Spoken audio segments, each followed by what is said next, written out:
fourth row to my right. This is Greywall. This is Greywall. Mr. Cramp, Prince Edward Hastings. Mr. Cramp, Prince Edward Mr. Hastings. Miller. Mr. Miller. Mr. Preston. Mrs. Smith. Mr. Tilson. Mr. Trost. Mr. Tweed. Mr. Watson. Mr. Watson. Mr. Lauzon. Mr. Lauzon. Mr. Allen Tobic Mactaquac. Mr. Allen Tobic Mactaquac. Mr. Blaney. Mr. Blaney. Mr. Brownberry. Mr. Brownberry. Mr. Brunouge. Mr. Brunouge. Mr. Calkins. Mr. Calkins. Mr. Cannon, Kelowna Lake Country. Mr. Cannon, Kelowna Lake Country. Mrs. Davidson. Mrs. Davidson. Mr. Fast. Mr. Fast. Mr. Galipo. Mr. Galipo. Mr. Mays. Mr. Mays. Mr. Norlock. Mr. Norlock. Mr. Shipley. Mr. Shipley. Mr. Stanton.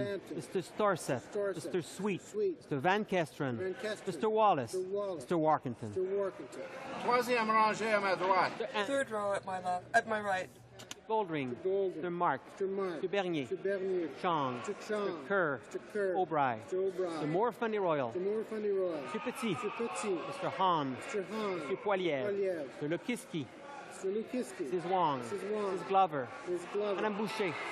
Madame Boucher. Mr. Anderson. Mr. Anderson. Mr. Jean. Mr. Jean. Mr. Komarnicki. Komarnicki. Mr. Lemieux. Mr. Lemieux. Mr. Saxton. Mr. Saxton. Mr. Velicott. Mr. Velicott. Mrs. Gallant. Mrs. Gallant. Mr. Lunny. Mr. Lunny. Mr. Rajat. Mr. Rajat. Mr. Reed. Mr. Reed. Mr. Sorensen.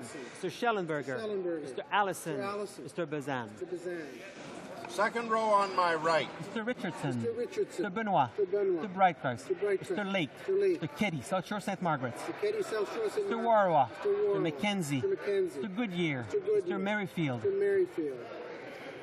Mrs. Yelich. Mrs. Yelich. Mr. Hill. Mr. Hill. O'Connor. Mr. O'Connor. Ms. Raitt. Ms. Raitt. Mrs. Oblonsky. Mrs. Oblonsky. Mrs. Georges. Mrs. Georges. Mr. Ashfield. Mr. Mr. Lunn. Mr. Lunn. Mr. Menzies. Mr. Menzies. Mr. Dykstra. Mr. Mr. Del Mastro. Mr. Del Mastro. Monsieur Gould. Mr. Gould. Mr. Carey. Mr. Carey. Mr. Cummins. Mr. Cummins. Mr. Harris. Caribou Prince George. Mr. Harris, Caribou Prince George. First row on my right. Mr. Fletcher. Mr. Fletcher. Ms. Ambrose. Mr. Ambrose. Ms. Oda. Mr. Van Loan. Mr. Van Loan. Mr. Taves. Mr. Taves. Mr. Day. Mr. Dave. Mr. Nicholson. Mr. Nicholson. Mr. McKay Central Nova. McKay Central Nova. Mr. Prentice. Mr. Prentice. Mr. Cannon Pontiac. Mr. Cannon Pontiac. Mr. Flaherty. Mr. Flaherty. Mr. Clement. Mr. Clement. Mr. Straw. Mr. Straw. Mr. Baird. Baird. Ms. Finley. Ms. Finley. Mr. Ritz. Mr. Ritz. Mrs. Shea. Mrs. Shea. Mr. Kenny, Calgary Southeast. Mr. Kenny, Calgary Southeast. Mr. Moore, Port Moody Westwood, Port Coquitlam. Mr. Moore, Port Moody Westwood. Port Monsieur Paradis. Mr. Paradis. Mrs. Aglukac. Monsieur Blackburn. Mr. Blackburn. Mr. Abbott. Mr. Abbott. Mr. Duncan, Vancouver, Island North. Mr. Duncan, Vancouver Island North.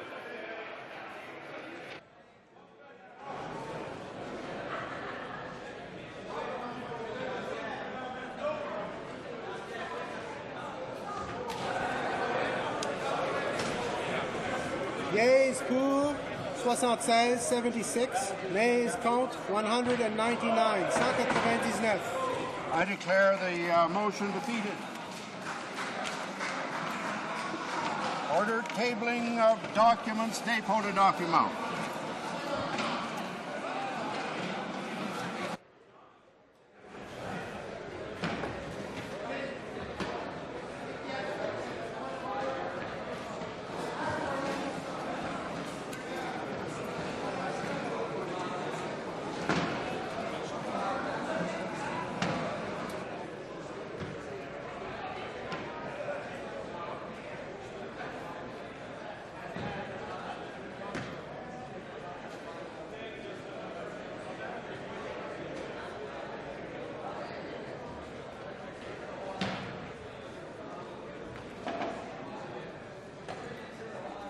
À l'ordre. Order. L'honorable député de Montmorency. The Honourable Member for Montmorency, Charleroi, Haute-Côte-Nord, on a point of order. The Honourable Member has the floor. Thank you, Mr. Speaker. In a question that the Bloc Québécois put to the Minister of Canadian Heritage, the Minister talked about the second component of a document put forward by the Bloc Québécois. Now, the Minister said that in this stimulus plan that the Bloc put forward, there was nothing for agriculture. Now, I'd like to ask the unanimous consent of the House to table the first component of our stimulus plan, November 24, 2008, where word for word the bloc asks for aquaculture programs to be reinstituted. Does the honourable member have unanimous consent to table this document? There's no unanimous consent. Tabling of documents. Of international trade.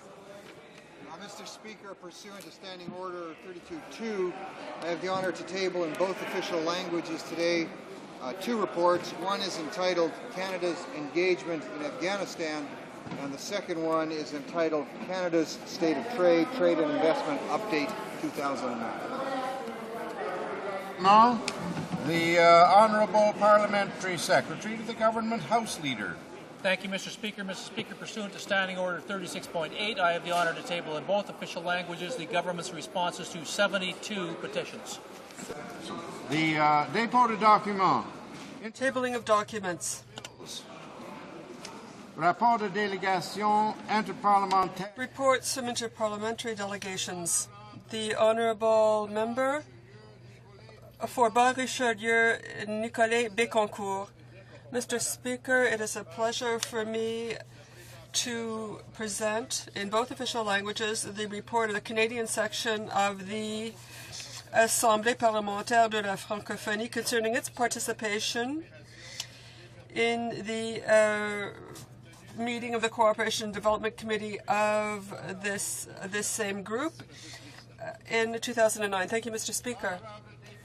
The Honourable Member for Ottawa-Vanier. Mr. Speaker, pursuant to Standing Order 34, I have the honour to table in both official languages the report of Canadian delegation to the Canada Africa Parliamentary Association concerning its bilateral visits to Algeria and Tunisia.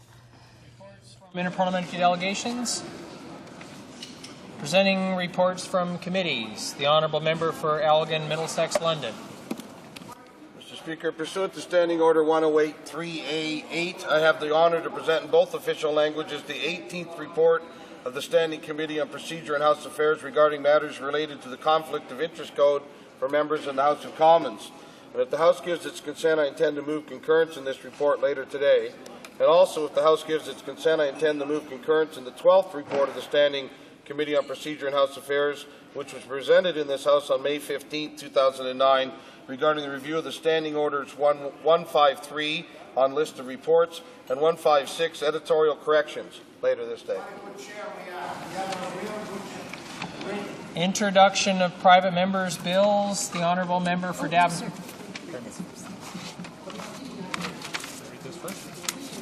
Mr. Silva, seconded by Mr. Kenya, moves for leave to introduce a bill entitled An Act to Establish a National Literary Policy.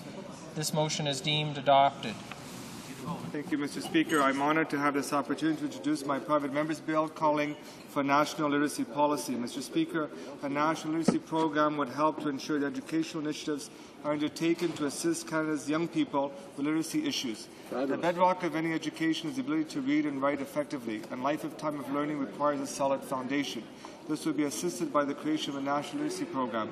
Literacy in this country costs the economy an estimated $10 billion annually, not to mention the ongoing daily struggle of those who must contend with limited skills in reading and writing. Ultimately, there is no short or long-term benefits of shortchanging the future of Canada by failing to adequately invest in the education of our young Canadians. I urge the government to consider the important national initiatives and recognize that by ensuring that our young people receive the best possible education, we're also ensuring that our society thrives, grows, and prospers. Mr. Silva, seconded by Mr. Kenya, moves that the bill be now read a first time and be printed. This motion is deemed adopted. Première lecture de ce projet de loi, first reading of this bill. When shall the bill be read a second time? At the next sitting of the House.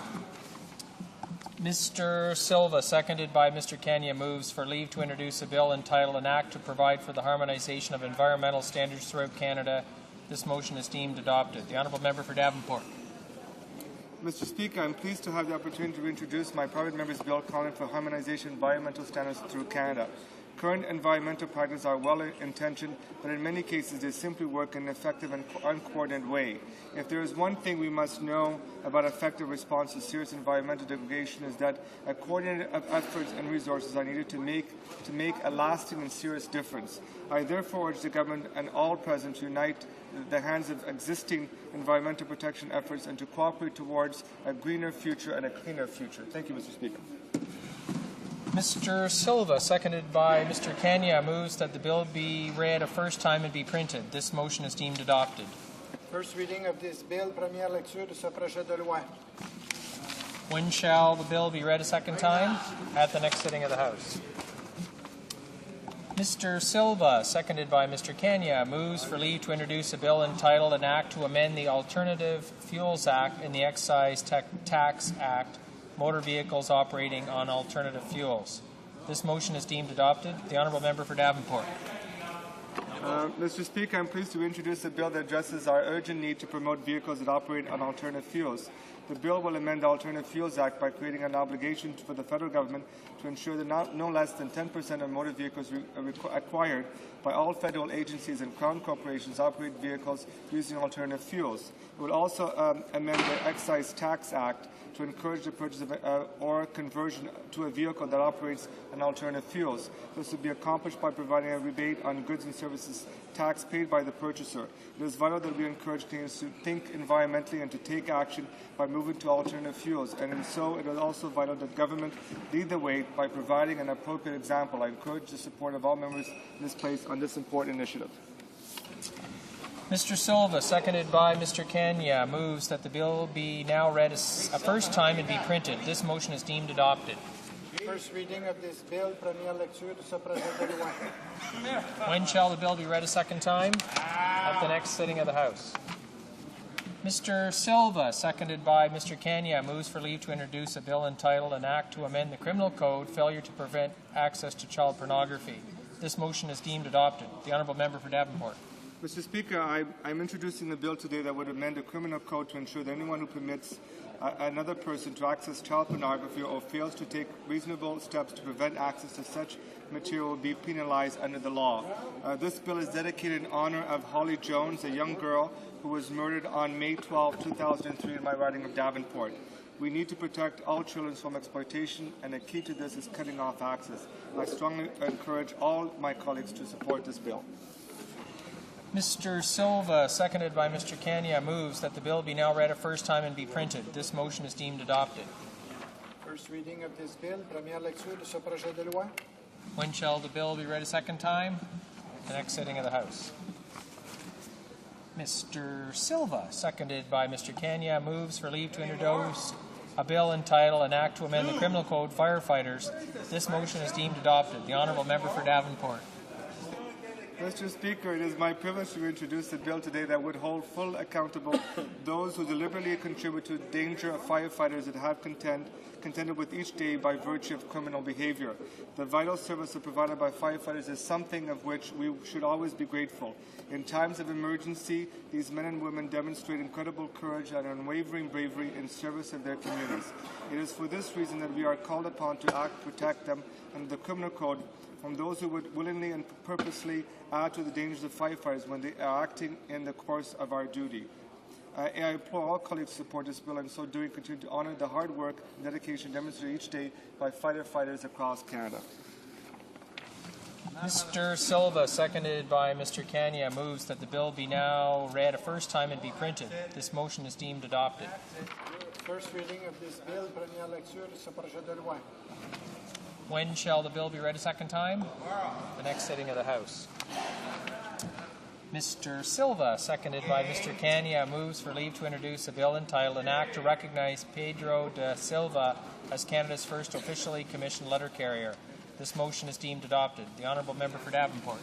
Mr. Speaker, I'm honoured to rise today in the House to introduce a bill to recognize Pedro da Silva as Canada's first official commissioned letter carrier.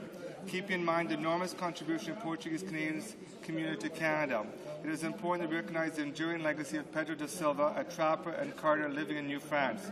He was first commissioned to transport a packet of letters from Quebec to Montreal in 1693, and it was Canada's first official commission letter carrier by virtue of his appointment as first courier in 1705.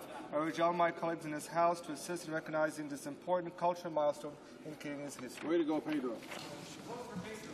Mr. Silva, seconded by Mr. Kanya, moves that the bill be now read a first time and be printed. This motion is deemed adopted. First reading of this bill, première lecture de ce projet de loi. When shall the bill be read a second time? The next sitting of the House.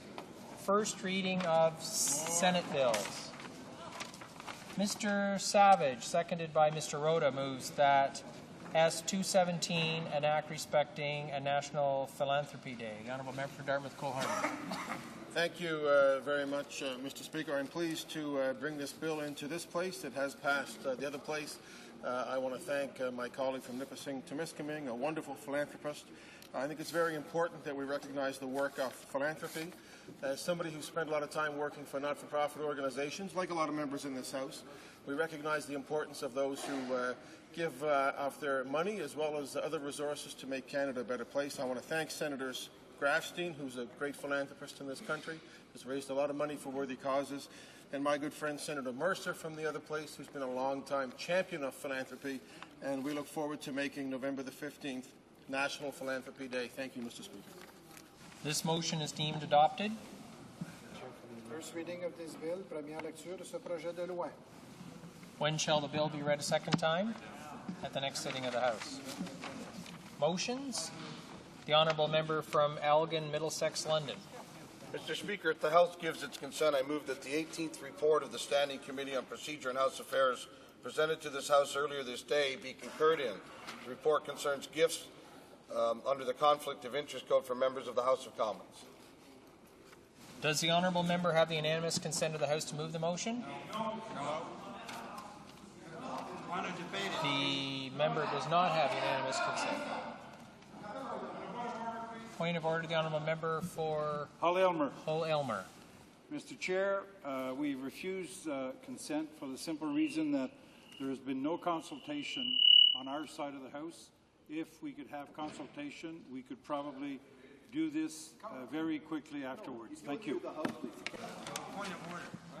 Point of order, the Honourable Member from Scarborough Rouge River. Mr. I appreciate the remarks of the previous speaker, but these rules will govern all members of the House. I personally haven't had a chance to read these, and I think all members should have a chance to read the rules that govern them. I know what you're doing, what you're told, but this member is saying that all members should have an opportunity to read the rules that we govern ourselves by, and a quick concurrence doesn't do the job for me, and I'm going to withhold consent just for that reason, and I do respect the Honourable Member's attempt to get the rules passed. So we know what we're doing. The Honourable Member sought unanimous consent, did not receive it, so carry on. Motions, the Honourable Member for London, Elgin. I'll try the other one on behalf of the committee. I also move that the House give its consent that the 12th report of the Standing Committee on Procedure and House Affairs presented to the House on May 15th be concurred in. Does the Honourable Member have the unanimous consent of the House that the Honourable Opposition Whip? Mr. Speaker, it may well be that what the honourable gentleman is asking for in terms of unanimous consent can in fact be given and the matter can be proceeded with.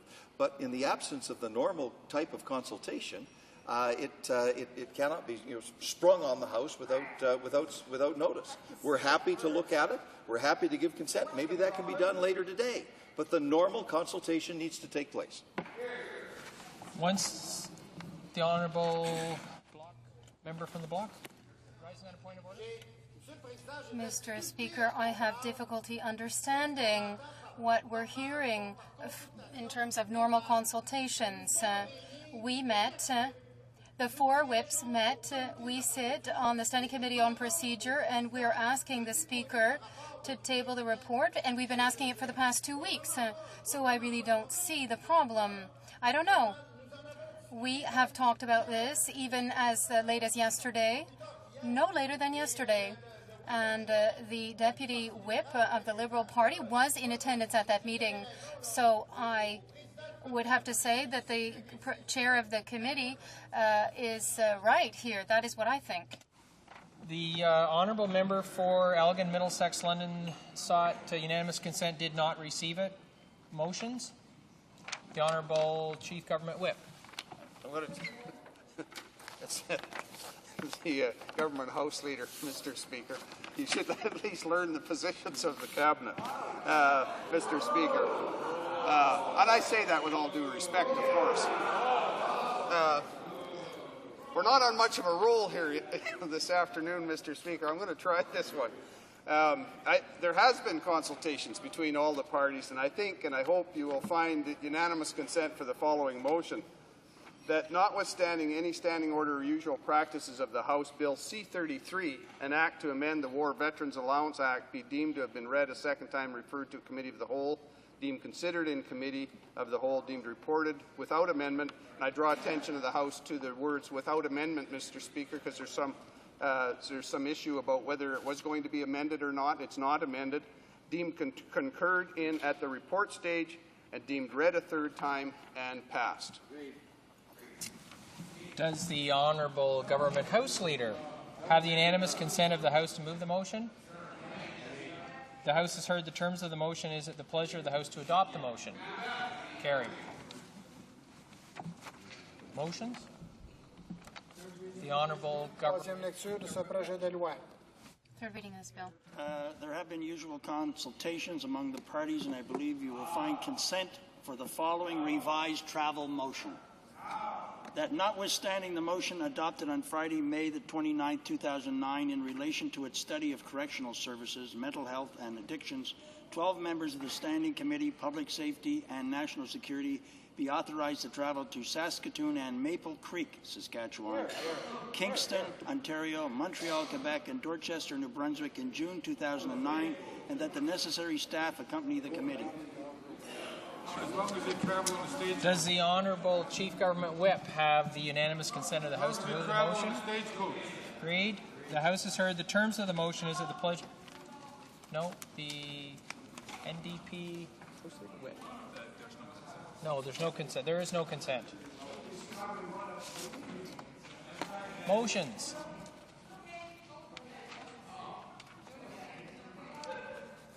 Sorry. I may have misheard the honourable members. Does the Honourable Chief Government Whip have the unanimous consent of the House to move the motion? Yes. Agreed. Does the House has heard the terms of the motion? Is it the pleasure of the House to adopt the motion? Carried. Motions. Presenting petitions. The Honourable.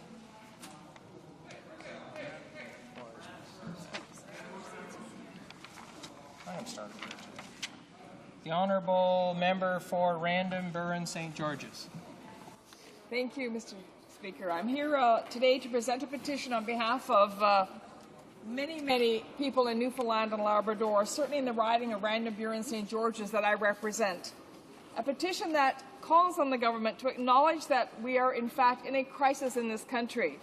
And they're looking to see some measures taken that will see EI become much more accessible for those people who are losing their jobs. Good idea. And the problem we have here, Mr. Speaker, is that this country is in a recession, we're in a crisis, and it's time that the government acknowledge that we really need to do something, especially when we have companies that are laying people off, sometimes to no fault of their own, and we're finding a lot of people without employment.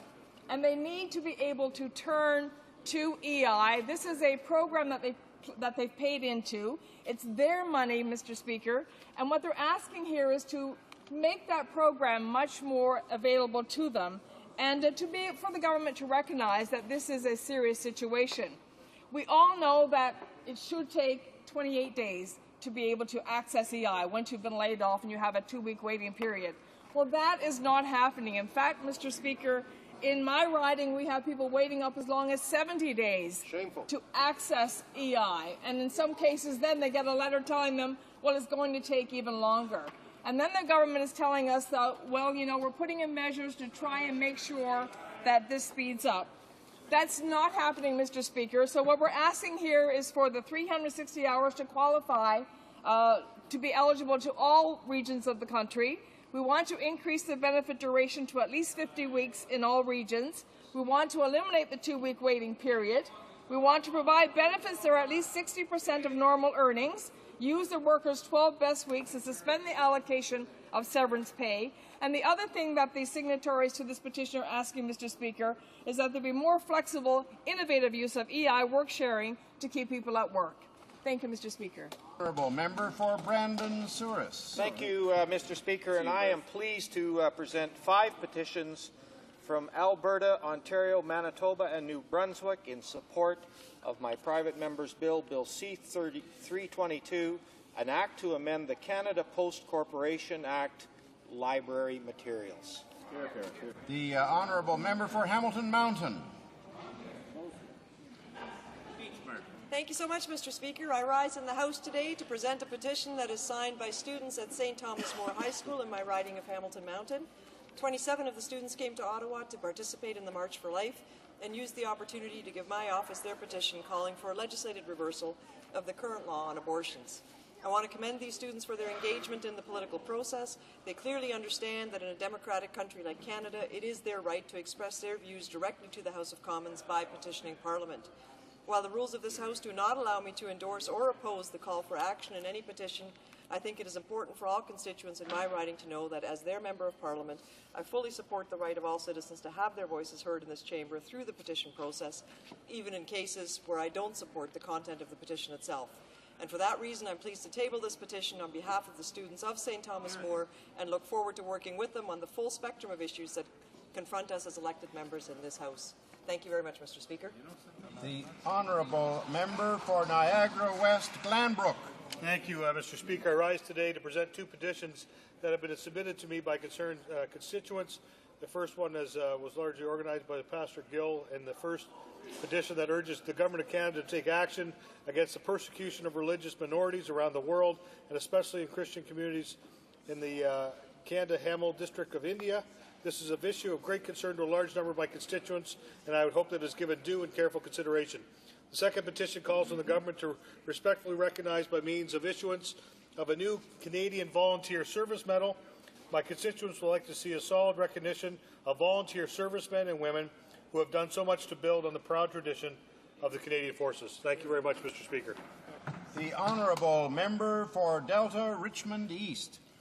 Thank you very much, Mr. Speaker. Mr. Speaker, I have a petition here today signed by folks in my constituency, other communities throughout British Columbia, and indeed in Alberta. The undersigned acknowledge that the Falun Gong is a peaceful and beneficial spiritual practice.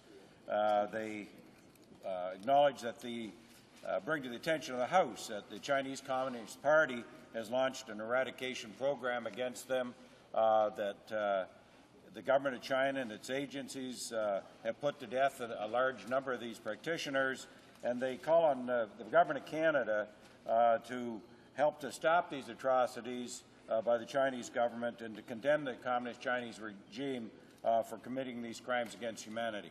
Thank you, Mr. Speaker. Présentation de pétition. Presenting petitions.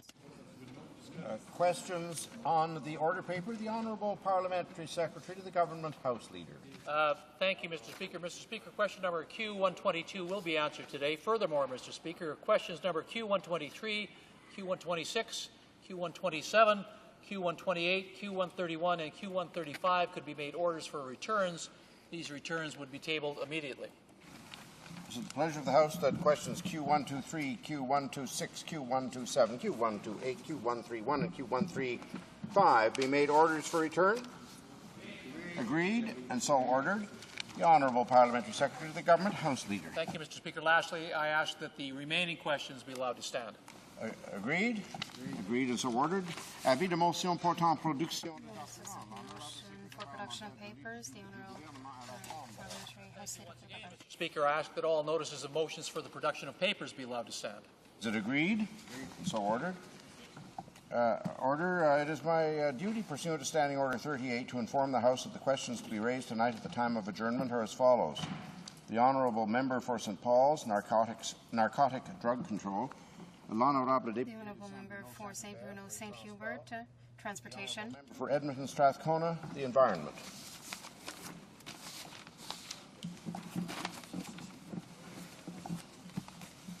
Order. The Chair has received notices of application for emergency debate from at least 6 honourable members, all on the same subject. The first came from the Honourable Member for Scarborough Agincourt. I therefore call upon him to make a submission in respect of emergency debates. Thank you, Mr. Speaker. As the House is aware, Tamil Canadians are on Parliament Hill today calling on the Government of Canada to act in order to help innocent civilians in the recent conflict in Sri Lanka. In Sri Lanka today, we have people who are residing in refugee camps with little or no medical assistance, little or no clean drinking water, and little or no food. We hear reports of mass graves and over 20,000 people missing. We hear reports of women being raped in these camps, children being separated from their parents, and men being segregated from their wives. While the government has allocated pittance for the humanitarian assistance, it has done nothing to further pursue the intervention of the international community to ensure an end to this human suffering. The Government of Canada has done nothing to ensure that the United Nations has access to the refugee camps by humanitarian organizations and independent international journalists. This government has also not worked with the international community to ensure that a permanent solution is found and instituted in order to prevent further bloodshed in Sri Lanka. Canada is home to one of the largest Sri Lankan diasporas, and they're looking to their government and members of parliament to help provide a solution to their violence-plagued homeland.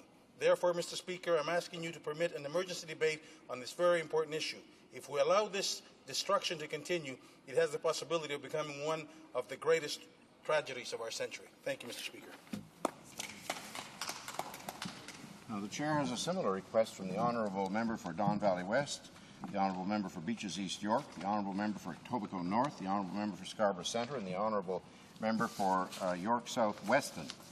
If any of the other Honourable Members wish to make submissions on this point, dealing with other aspects than for the argument than were advanced by the Honourable Member for Scarborough Agincourt, I'd be pleased to hear them now.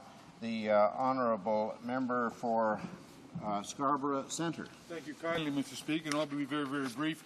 I think what I want to add, Mr. Speaker, to this request is that I want to ask through this debate, if it is so accorded to us, to press through the United Nations to make sure that an individual is appointed, to get him in there with all the him or her with the authority to look at the situation and bring back some findings. Also, to press upon the UN to take the leadership role that it was designed to do. Thank you, Mr. Speaker. Well, the Chair has considered the submissions of the Honourable Member for Scarborough Agincourt and the Honourable Member for Scarborough Centre and the letters received from the other Honourable Members that I listed. I note that I have ordered a debate on this subject previously. I believe it was in February, and I granted the debate on the basis of the humanitarian crisis that was existing at that time, and the House did have a debate on the subject. The conflict has ended, but there is continuing difficulty in the country, I agree, but whether it is something that constitutes an emergency for the purposes of debate in this chamber, I have doubts on, and I'm sure that having heard the submissions of the honourable members, I agree that further submissions by the Government of Canada may be helpful in this matter, and the government is free to make those submissions, and indeed questions are asked during question period, statements made in the House dealing with this subject, which I'm sure are influencing the opinions of members of the government who make the decisions in respect of these matters. I'm not convinced at the moment that a debate in the House on an emergency basis is something that is required, and accordingly I'm going to deny the request at this time, bearing in mind the possibility of the matter being brought back to the chamber at another time, as it has been a couple of times since the debate in February. So accordingly, I do not feel the submissions meet the exigencies of the standing order at this moment. Before I call orders of the day, I wish to inform the House that pursuant to order made on Tuesday, June the 2nd, 2009, the House, because of the ministerial statement on the deferred recorded divisions, government orders will be extended by 78 minutes. Orders of the day, order du jour. Government orders, government bills, resuming debate at second reading of Bill C-32, an act to amend the Tobacco Act. So he's starting off. Okay. Reprise de débat. Resuming debate. Honorable député de The Honourable Member for Verchères-les-Patriotes. Thank you very much, Mr. Speaker. As you have indicated, we are continuing, that is, resuming debate on Bill C-32 and Act to amend the Tobacco Act. The title is important. It's very important. And this bill can be also designated an act restricting the marketing of tobacco products to young people. I wanted to say this, Mr. Speaker, because it's clear that in the minds of the legislators, this bill is clearly one of the goals of the Tobacco Act in Clause 4C, we can read that the goal of the bill is to protect the health of young people by limiting their access to tobacco products. It's clear, Mr. Speaker, that quite generally, tobacco, as we know, is harmful to health. It is clear that as a society, we hope to do the best we can for our young people, for our children, and we hope that through the goods that they consume, there is nothing that will harm their health, their development, or anything else. Obviously, children who are growing and who consume products that are harmful to their health in a general manner, this is not good, and it's not what we want. So it's quite normal for a society such as ours to adopt legislation in order to limit access and to try to ensure the best for these young people. That is why it is interesting to limit the consumption of such tobacco products by our young people. And that is what we do when we are prohibiting the sale of tobacco products to minors. This is the message that we are sending to society in general and to young people themselves, as well as to their parents, as well as to their friends, because we often know that tobacco use is sometimes influenced by peers. Young people imitate their peers, and so people will smoke because this is part of their rituals and rites of youth. However, as I said, it's our collective responsibility to ensure that our youth do not use tobacco products. That's what the Act stipulates, that you cannot sell tobacco products to minors. And according to the Statistics Canada study in 2007, actually 87% of businesses and shop owners respect this legislation. Now, if 100% did so, that would strengthen the message that we are trying to promote with respect to youth. So friends and family should also encourage young people to not smoke. But quite clearly, shop owners are aware of their role as responsible citizens with respect to promoting healthy habits among our youth. Mr. Speaker, one of the important components of Bill C-32 is to, in fact, limit the consumption of little cigars or cigarillos.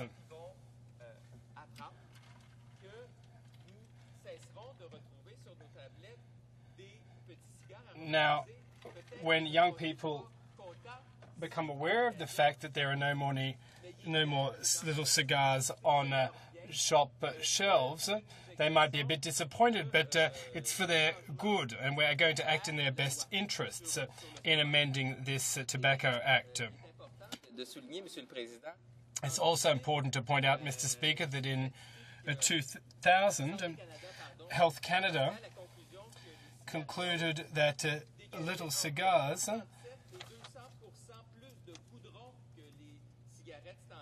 had 67 to 200% more tar and, in fact, twice as much nicotine. So when you realise, Mr. Speaker, that we're talking about dangerous substances here and also addictive substances that get people hooked, well, it's important to limit consumption. And I remember last week, one of the presenters on RDI was speaking with Sylvie Fléchette, who was the spokesperson for the No Smoking Awareness Day, and he spoke quite candidly about his attempt to give up smoking. He wore a patch during the TV program, and Mr. Lemieux admitted in the program that, to his knowledge, very few people actually enjoyed smoking, but it was tough for them to give up because of the habit that had formed. So when our teenagers are growing up, we don't want them to get hooked on these tobacco products. So quite clearly, in compliance with Clause C4 of the bill, we should attempt, insofar as possible, to limit access to tobacco products. A couple of interesting statistics, Mr. Speaker, from the Statistics Institute of Quebec. From secondary 2, secondary 3,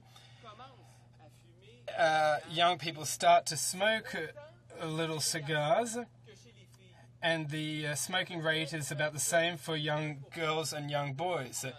About 22% of them smoke these little cigars. You would have thought that smoking was the domain of young boys and young men, but in fact it's not the case. Young women are smoking in equal numbers. So what will Bill C-32 attempt to do? Three things, Mr. Speaker. It will prohibit a number of flavours that are available in the little cigar selection. Currently, there are little cigars that are in kind of fun wrapping. They're like candy wrappers. There's all kinds of flavours that are quite unusual and, in fact, quite exciting and tantalising for our youth. So this bill's purpose is, in fact, to get these tobacco products, flavoured tobacco products, off our shelves. The bill will also prohibit the single-unit marketing of these products. You know, Mr. Speaker, when you're young, you usually don't have much money. You usually get your spending money from little jobs. that you do here and there, part-time jobs or gifts from your parents or grandparents. And oftentimes young kids don't have enough money to pay for packets of cigarettes that contain 20 or 25 little cigars. Oftentimes these flavoured little cigars are available as single items or in packets of 5 to 8 cigars. So in clause 10, under clause 10.1, it would be prohibited. So it would be prohibited to sell little cigars or, in fact, these blunt wraps if there were less than the prescribed number of units.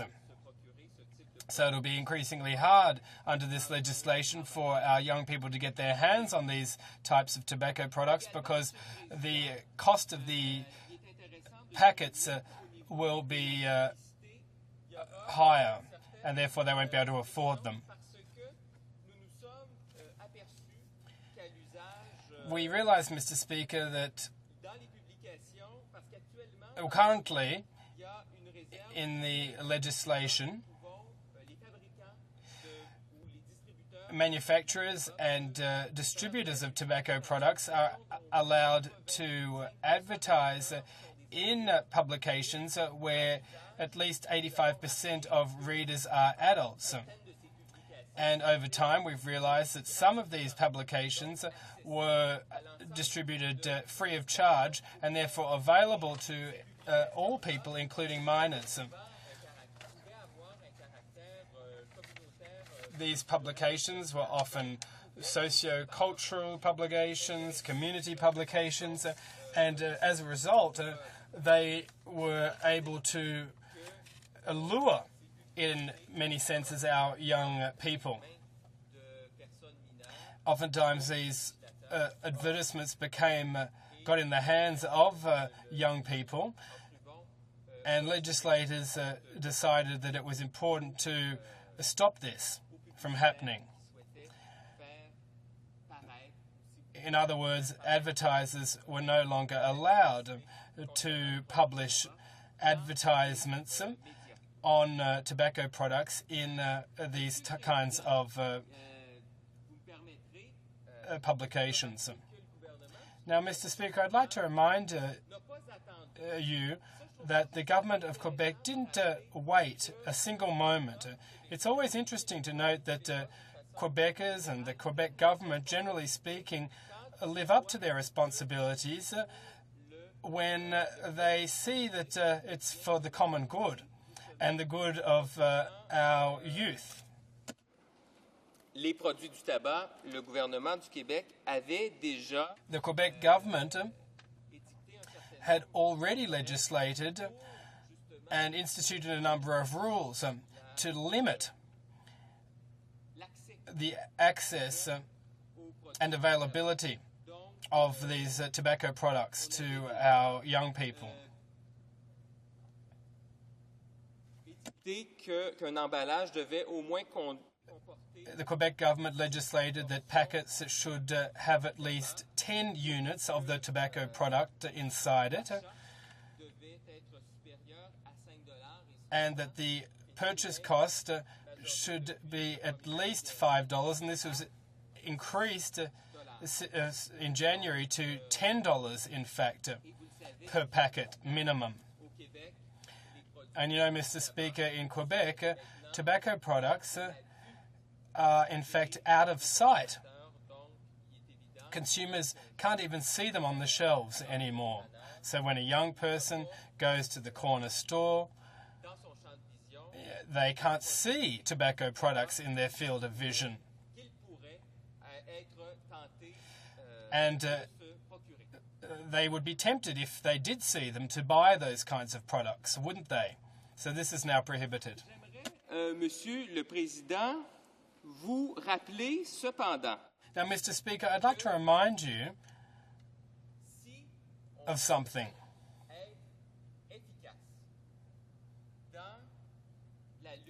If we want to be effective in fighting against tobacco use among our youth, we need to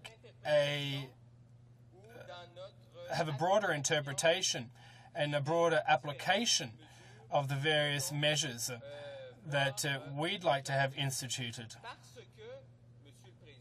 So there needs to be broader enforcement, in other words. Now, Mr. Speaker, if the unit cost of the product is such that young people can afford to buy these products,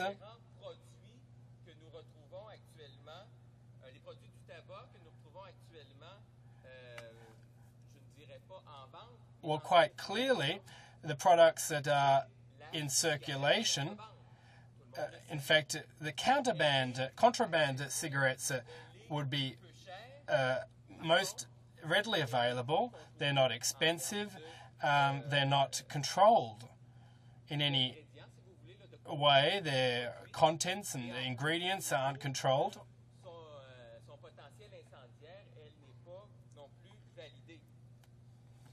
Monsieur le Président, si on ne s'attaque pas d'une façon claire... So, Mr. Speaker, if we don't deal with this scourge in an effective and coordinated manner, young people will be able to continue to be able to get their hands on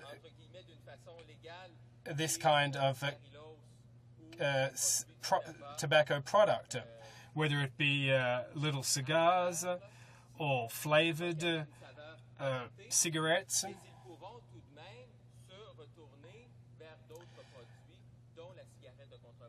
They will be able to, in fact, look for contraband cigarettes and buy those instead if we don't tighten up the legislation on that front as well.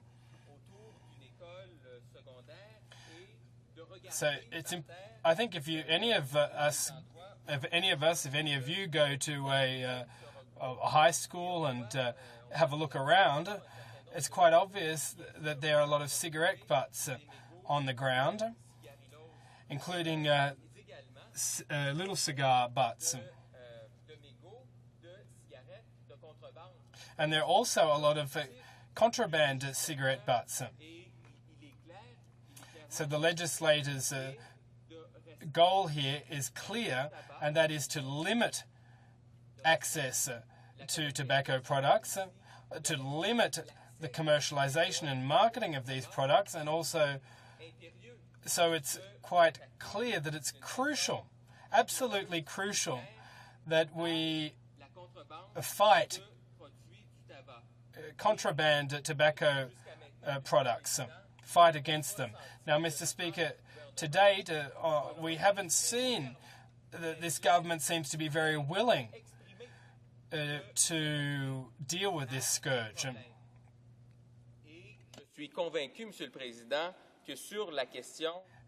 And as far as I'm concerned, Mr. Speaker, when it comes to contraband cigarette products, all community stakeholders, I believe, would be in favour of much tougher measures.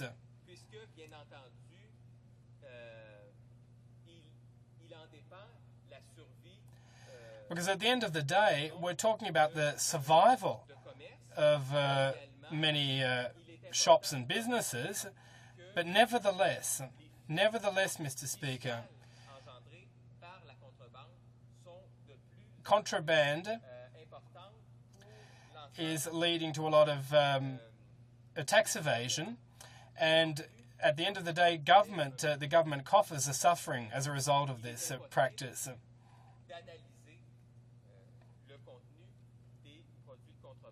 It's impossible to properly analyse the contents of these contraband products as well, I should point out.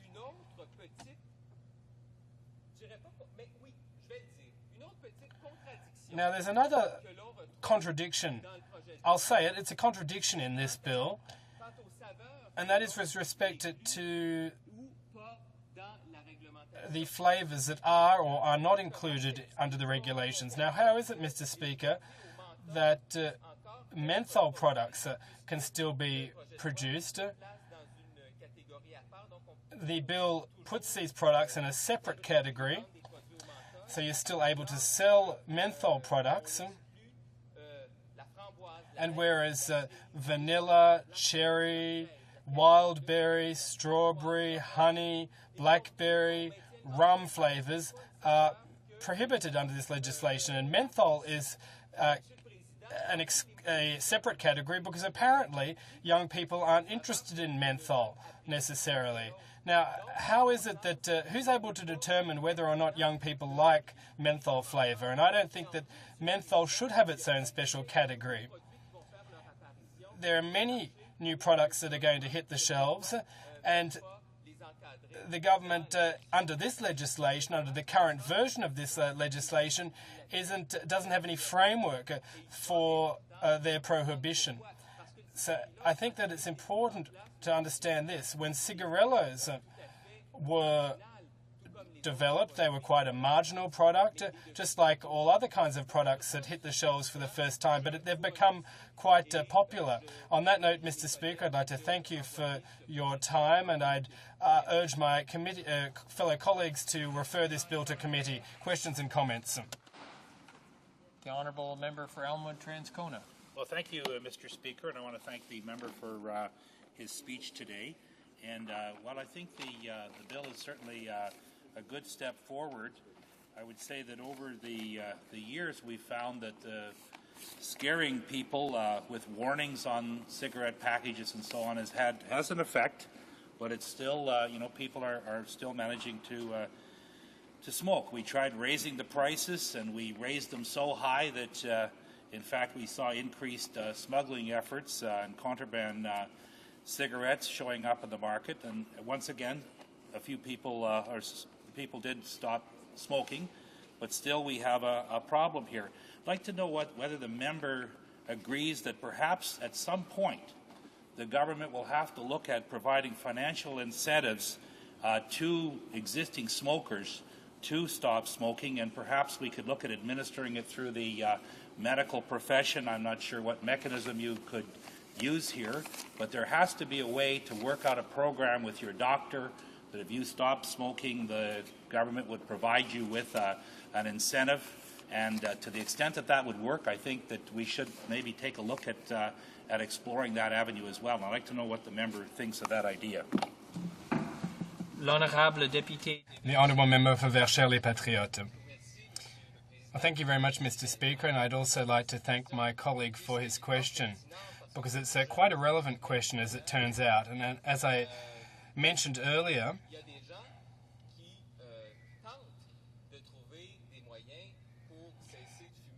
some people are looking for ways of stopping smoking because they're aware that cigarettes are dangerous to their health. And I'd like to congratulate one of my colleagues from this House, in fact, who made the decision to stop smoking. He's given up, and he decided that it was important to do so for his health. So I think that, yes, it is important that we find ways collectively of enabling our fellow citizens to make this choice for their personal health, even though we know that it's very difficult to giving up smoking. Commentaire? Questions and comments? Reprise de débat. Resuming debate. Thank you very much, Mr. Speaker. I'm pleased to have the opportunity to speak on Bill C-32, which I think is a very important piece of legislation, particularly as it affects public health. So Bill C-32, what is it? This enactment amends the Tobacco Act to provide additional protection for youth from tobacco marketing, repeals the exemption that permits tobacco advertising in publications with an adult readership of not less than 85%, prohibits the packaging, importation, for sale, distribution, and sale of little cigars and blunt wraps unless they are in a package that contains at least 20. It also prohibits the manufacture and sale of cigarettes, little cigars, and blunt wraps that contain the additives set out in a new schedule to that act, as well as the packaging of those products in a manner that suggests that they contain a prohibited additive. Mr. Speaker, this is a really important piece of legislation, and I have a particular bias in this But I think the first thing we have to accept when we look at legislation affecting tobacco is that tobacco is a product that has no redeeming qualities. One could argue the taste is, for people who smoke, is a redeeming quality, but there are no redeeming qualities. It's dangerous, it's addictive, and it shortens life. Tobacco abuse is sometimes compared to alcohol abuse, but there are some significant differences. One being that alcohol can in fact be used responsibly, in moderation. Some research even indicates that there are health benefits to certain types of alcohol, be it red wine, which we often hear about. Even the beer distributors have evidence indicating that beer used in moderation can be helpful. It hasn't helped me very much, but I accept the argument. Whether one believes it or not, it can be argued that alcohol does not automatically shorten life. Of course, the abuse of alcohol can have dramatic impact, early death, drinking under the influence, etc. But we have laws that pertain in those circumstances. Tobacco has no health benefits. It's very important that we ensure that young Canadians do not fall into this trap and become addicted to tobacco. And this bill is important for that reason, and for me it has a historical importance as well. From 1991 to 2004, I was very involved as a volunteer with the Heart and Stroke Foundation in Nova Scotia and in Canada. I was the president of the Heart and Stroke Foundation in Nova Scotia for 3 or 4 years, and I served on the national board for a number of years. I had the opportunity to work with some great health advocates who worked very hard in the anti-tobacco strategies. People like Joan Fraser, who was a mentor to me in Nova Scotia, Jane Farquharson, who was a pioneer in healthy living, Mary Elizabeth Harriman, who works with the Heart and Stroke Foundation nationally, is now, I think, the executive vice president, was involved in health promotion when I knew her and worked with her on a number of these issues. Sally Brown, who is now the executive director of the Heart and Stroke Foundation, has been for a number of years now. And people in Nova Scotia like Tanya Willis, Rolly Jameson, Grant Morash, George Buckrow, these are business leaders who became president of the Heart and Stroke Foundation and advocated for lots of issues, including, but not specifically restricted to, the battle against tobacco. The Heart and Stroke Foundation has done a great deal of work on the anti-tobacco strategy, and the key was, I think, when the organizations that had a common interest in promoting healthy living, particularly as it pertained to tobacco, but also on other things like obesity and other issues, started working together. The Health Charities Roundtable in Canada had great success. And they've done a lot of great work. We know the work that the Canadian Cancer Society does, the Lung Association, Physicians for a Smoke-Free Canada, the CMA, and other organizations who've been active in this for a long time. We have come a long way in the battle against tobacco, but it wasn't always easy. I can recall, Mr. Speaker, back 30 years ago, my now mother-in-law telling people that if they were going to smoke in her house, that they should leave the house. That was radical in those days. People thought she was crazy. They thought she was hypersensitive to tobacco smoke, that you would actually ask somebody to leave your house to smoke cigarettes. That was only 30 years ago, 3 decades ago, Mr. Speaker. They thought it was just an inconvenience. They didn't even understand the health detriment of secondhand smoke. And that isn't that many years ago, Mr. Speaker. So we have come a long way, but it hasn't always been easy. And at times, success came incrementally, small steps. And the tobacco advocates, well-funded, well-financed, well-resourced, fought back every step of the way. But success has come, to a degree. Hasn't come all the way, but it has come, and we have reduced the incidence of smoking. That's taken a lot of hard work. I can recall a time, probably about 10 years or so ago, the Liberal government of the day was cracking down on tobacco companies being able to sponsor things, events. And the tobacco companies, to their credit, were very involved in things like the artistic community. And I remember at one point in time arriving at my office one day and having a call from 2 organizations with which I was involved. One was the Heart and Stroke Foundation of Nova Scotia saying, Mike, we'd like you to write a letter encouraging the government in this piece of legislation that they're pursuing so that tobacco companies cannot sponsor events and take advantage of that sponsorship to leverage people to become addicted to smoking. That was fine. I was also on the board of Neptune Theatre, probably the finest theatre company in Canada, with the possible exception of Eastern Front Theatre in Dartmouth, Nova Scotia, and perhaps the St. Peter's Playhouse. The one in Charlottetown's not half bad. I must say, there's some, thanks to Anna Green Gables and a number of other fine productions. But I remember that I was on the board of Neptune Theatre, and I was asked to write a letter opposing opposing the legislation because Neptune Theatre was the beneficiary largely of Du Maurier, but other companies that provided sponsorship.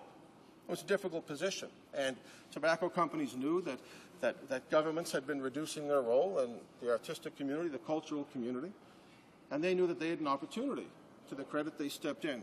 Well, I wrote the letter for the Heart and Stroke Foundation, and I think that that was the right thing to do. The Heart and Stroke Foundation have been great advocates on a number of things. We've had discussions in this House on things like trans fats. The Heart and Stroke Foundation has led on Health Check, where they identify products that are healthy for people, put a check mark on them so when people go to the grocery store they know what's healthy and what isn't, because consumers still have an awful lot of trouble identifying what actually is good for them and don't understand all the ramifications and the differences in products, whether it's polyunsaturated and trans fats and everything else. So that's my bias on this bill, is the work that I did with the Heart and Stroke Foundation and the people I met, including the many people who had become addicted to tobacco. And you know, quite honestly, my parents' generation, it was a pretty easy thing to do. Everybody seemed to smoke. And before they knew it, they were hooked on tobacco. Thank heavens today, my own children face probably more pressure if they do smoke than if they don't, although there are some areas where that's not always the case. We've had great champions in Nova Scotia. I can recall Ron Stewart, who was the Minister of Health in Nova Scotia in my father's government in the 1990s. He postulated at one point in time that we shouldn't have things like candy pipes, you know, the licorice pipes, Mr. Speaker. I'm sure you've had those before, and probably in recent years. I've been known to enjoy those myself. But the idea was that, you know, maybe we shouldn't have this because it makes it easy for kids to become accustomed to pretending that they smoke and eventually they smoke. Well, he was pilloried. People thought he was crazy. Well, I think he was just ahead of his time, as Ron Stewart always is. Dave McLean, Heart Health Nova Scotia. I'm very proud of the fact that in Nova Scotia, when I was involved in the Heart and Stroke Foundation, we had an organization that pulled together a number of advocates in public health, largely on smoking, headed by Dr. Dave McLean, who is a champion on this issue. He is now at Simon Fraser University. Both he and his wife have teaching positions there, but he was a pioneer. Ann Cogden in the city of Dartmouth, who was very involved in the Healthy Communities Project. These are people who understood that people shouldn't smoke. And you know what? Back there was a day when people said, you're taking away our freedom. It was like seatbelts and a number of things, but there is a role for the state in making sure that we provide opportunities and not dangerous ones for all citizens, but particularly for children. I was always proud of the fact that the progressive conservative government of Dr. John Hamm in Nova Scotia back, I guess 6 or 7 years ago, maybe 5 years ago, was the first province in Canada to have a health promotion department. And I give Dr. Hamm and people like Scott Logan who worked there a lot of credit, and they were very active in making sure that people knew the facts about smoking and gambling and a whole bunch of other issues, alcohol abuse. I'm proud of the fact that Nova Scotia, under Dr. Hamm's leadership, were the first province to bring in a health promotion department. So I've had the opportunity to speak to a number of my not-for-profit friends about this bill. Organizations like Heart and Stroke, like Cancer, the Canadian Medical Association, Physicians for a Smoke-Free Canada, the Lung Association, they want this bill passed. It may not be perfect. In fact, I would argue that it's not perfect. There's a number of things that we need to look at and need to be adapted at the Health Committee. But I think we have to get this through the House. That's what people are calling for. You know, I'd like to just quote, if I could, from Rob Cunningham, Senior Policy Analyst at the Canadian Cancer Society. He says the Canadian Cancer Society strongly supports this bill as it will lead to fewer Canadians starting to smoke and encourage more to quit. By working together to quickly pass this bill, federal MPs will send a clear message that the health of their constituents and all Canadians come first. Cancer is a non-partisan issue. Speaking of the cigarillos, which I'll speak to in a second, which come in fruit flavors and things like that, he says there is the risk that these flavored products would be a starter product for kids who would never otherwise start smoking. There is a concerning rate of cigarillo smoking among young Canadians. The Heart and Stroke Foundation. The aforementioned Sally Brown is doing a wonderful job with the Heart and Stroke Foundation. I'm proud to say I was part of the search committee that recommended her. Mr. Speaker, she said, protecting children from harmful tobacco industry products such as candy-flavored cigarillos and their associated marketing is critical to ensure that children do not get hooked on tobacco. This is crucial because long-term tobacco users, half of whom die from their tobacco use, more often than not begin their addiction in their youth. This initiative is critical to reducing the risk of heart disease and stroke.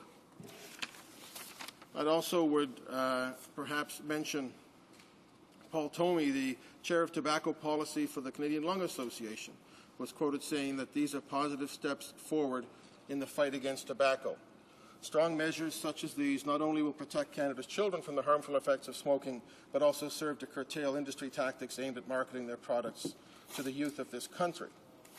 The president of the CMA said, "Closing loopholes is a huge step forward in protecting our children from a deadly addiction to tobacco."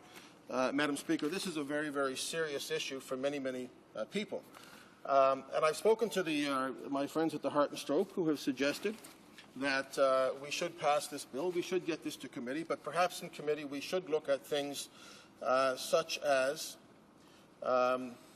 perhaps the Health Committee would amend the bill to address smokeless tobacco products, oral, chew, spit, tobacco, etc. Some of these products contain flavorings that are meant to appeal to youth. We think that that should be dealt with at the committee level. And I think other speakers have probably referred to this, but how could you believe anything other than the fact that producers of tobacco products are trying to get children addicted to their products when chewing tobacco comes in flavors that appeal to kids? Well, just think about that. These are flavored products that are meant to appeal to children. That has to be changed. I mean, think about how deliberate these strategies are. And this is for both smoking and for smokeless products. Little cigars, the cigarillos, whose sales have exploded in recent years, come in these flavors: grape, peach, tropical punch, chocolate, and bubblegum. These aren't the boys in the fishing camp sitting around having some bubblegum flavored chewing tobacco that they're appealing to. These are my kids and your kids, well, maybe your grandkids, and other children across this country. It's really, I think, abhorrent. Now, they're not breaking the law right now. That's why we have to change the law, so that if they do it, they do break the law, because his grandchildren are too important for the future of this country. Who are these intended for?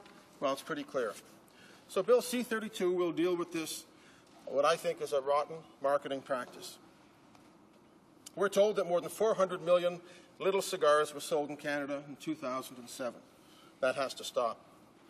This bill will deal with that. Also, it will deal with the practice of selling cigarillos in small quantities. That's the other thing. You have flavored products sold in ones or twos. It's a lot easier for kids at recess or kids at lunchtime to go and get one or two than when they're mandated to come in a pack of 20 or more. I mean, we dealt with this with cigarettes. You can't go in and buy one or two cigarettes, but you can go in and buy one or two root beer flavored cigarillos or tropical punch. This needs to be changed. It should never be easy for children to buy tobacco. As a father, I can only tell you that, the thought of my children becoming addicted to these products is frightening. I think any one of us would hope that would never be the case. There is another issue that my colleague from St. Paul's has spoken to quite passionately, very effectively, which is the issue of contraband tobacco. In 2008, 3 billion more contraband cigars were sold than in 2007. That's $2 billion in lost government revenue. Officials estimate that 200 small cigars cost.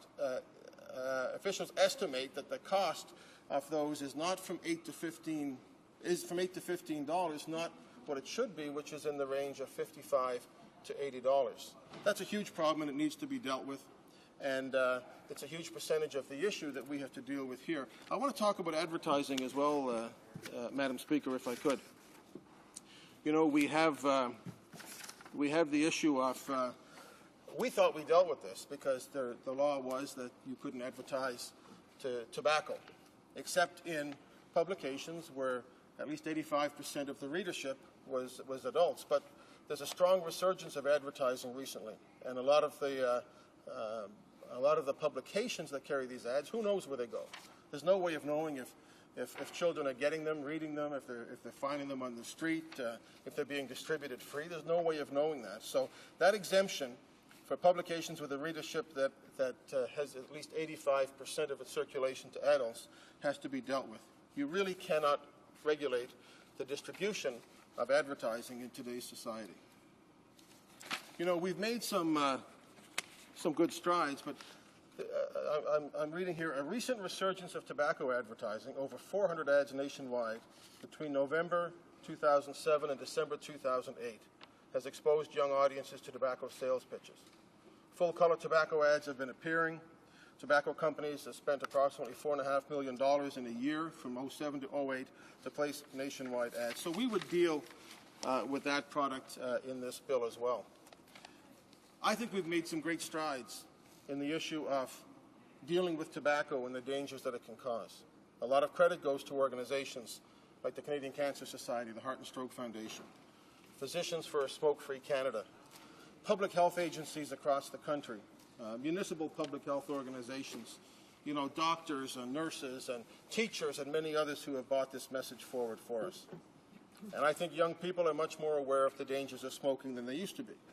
Certainly than when I was a child, when it was kind of cool to smoke. I don't think that's the case anymore. When I talk to my children, you know, they don't think smoking is cool at all. And I want to keep it that way. So it's good. We're headed in the right direction. But it's nowhere near good enough. Good public education is, in fact, the key, as it always is. But so is good public policy. The state has a role, the government has a role in ensuring that we provide safe, healthy communities for all of us, but particularly for our children. And, you know, there have been a number of champions in this House. You know, I think of former health ministers like Dave Dingwall and Alan Rock, who did a lot of work on this issue.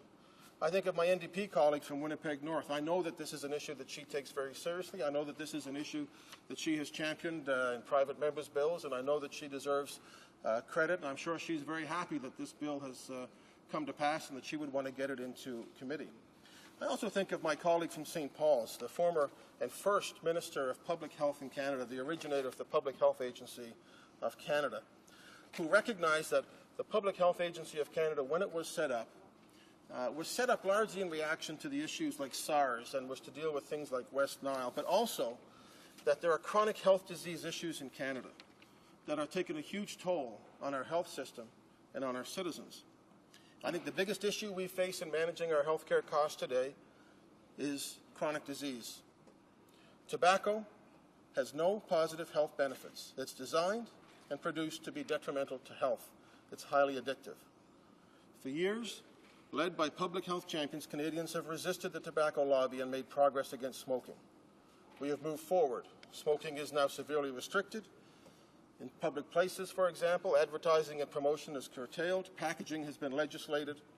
My colleague from Scarborough-Guildwood passed a private member's bill a few years ago that affected the burn rate of cigarettes. Again, he faced opposition. Progress has come, but this is now the new battle for our children. We must not allow our children to be easily led down a very dangerous path, a path of addiction to tobacco. This bill is a very good start, and I encourage all members to support this bill and get it into committee where we can make it even better. Thank you, Madam Speaker. Questions and comments? Questions et commentaires? The Honourable Member for Elmwood Transcona.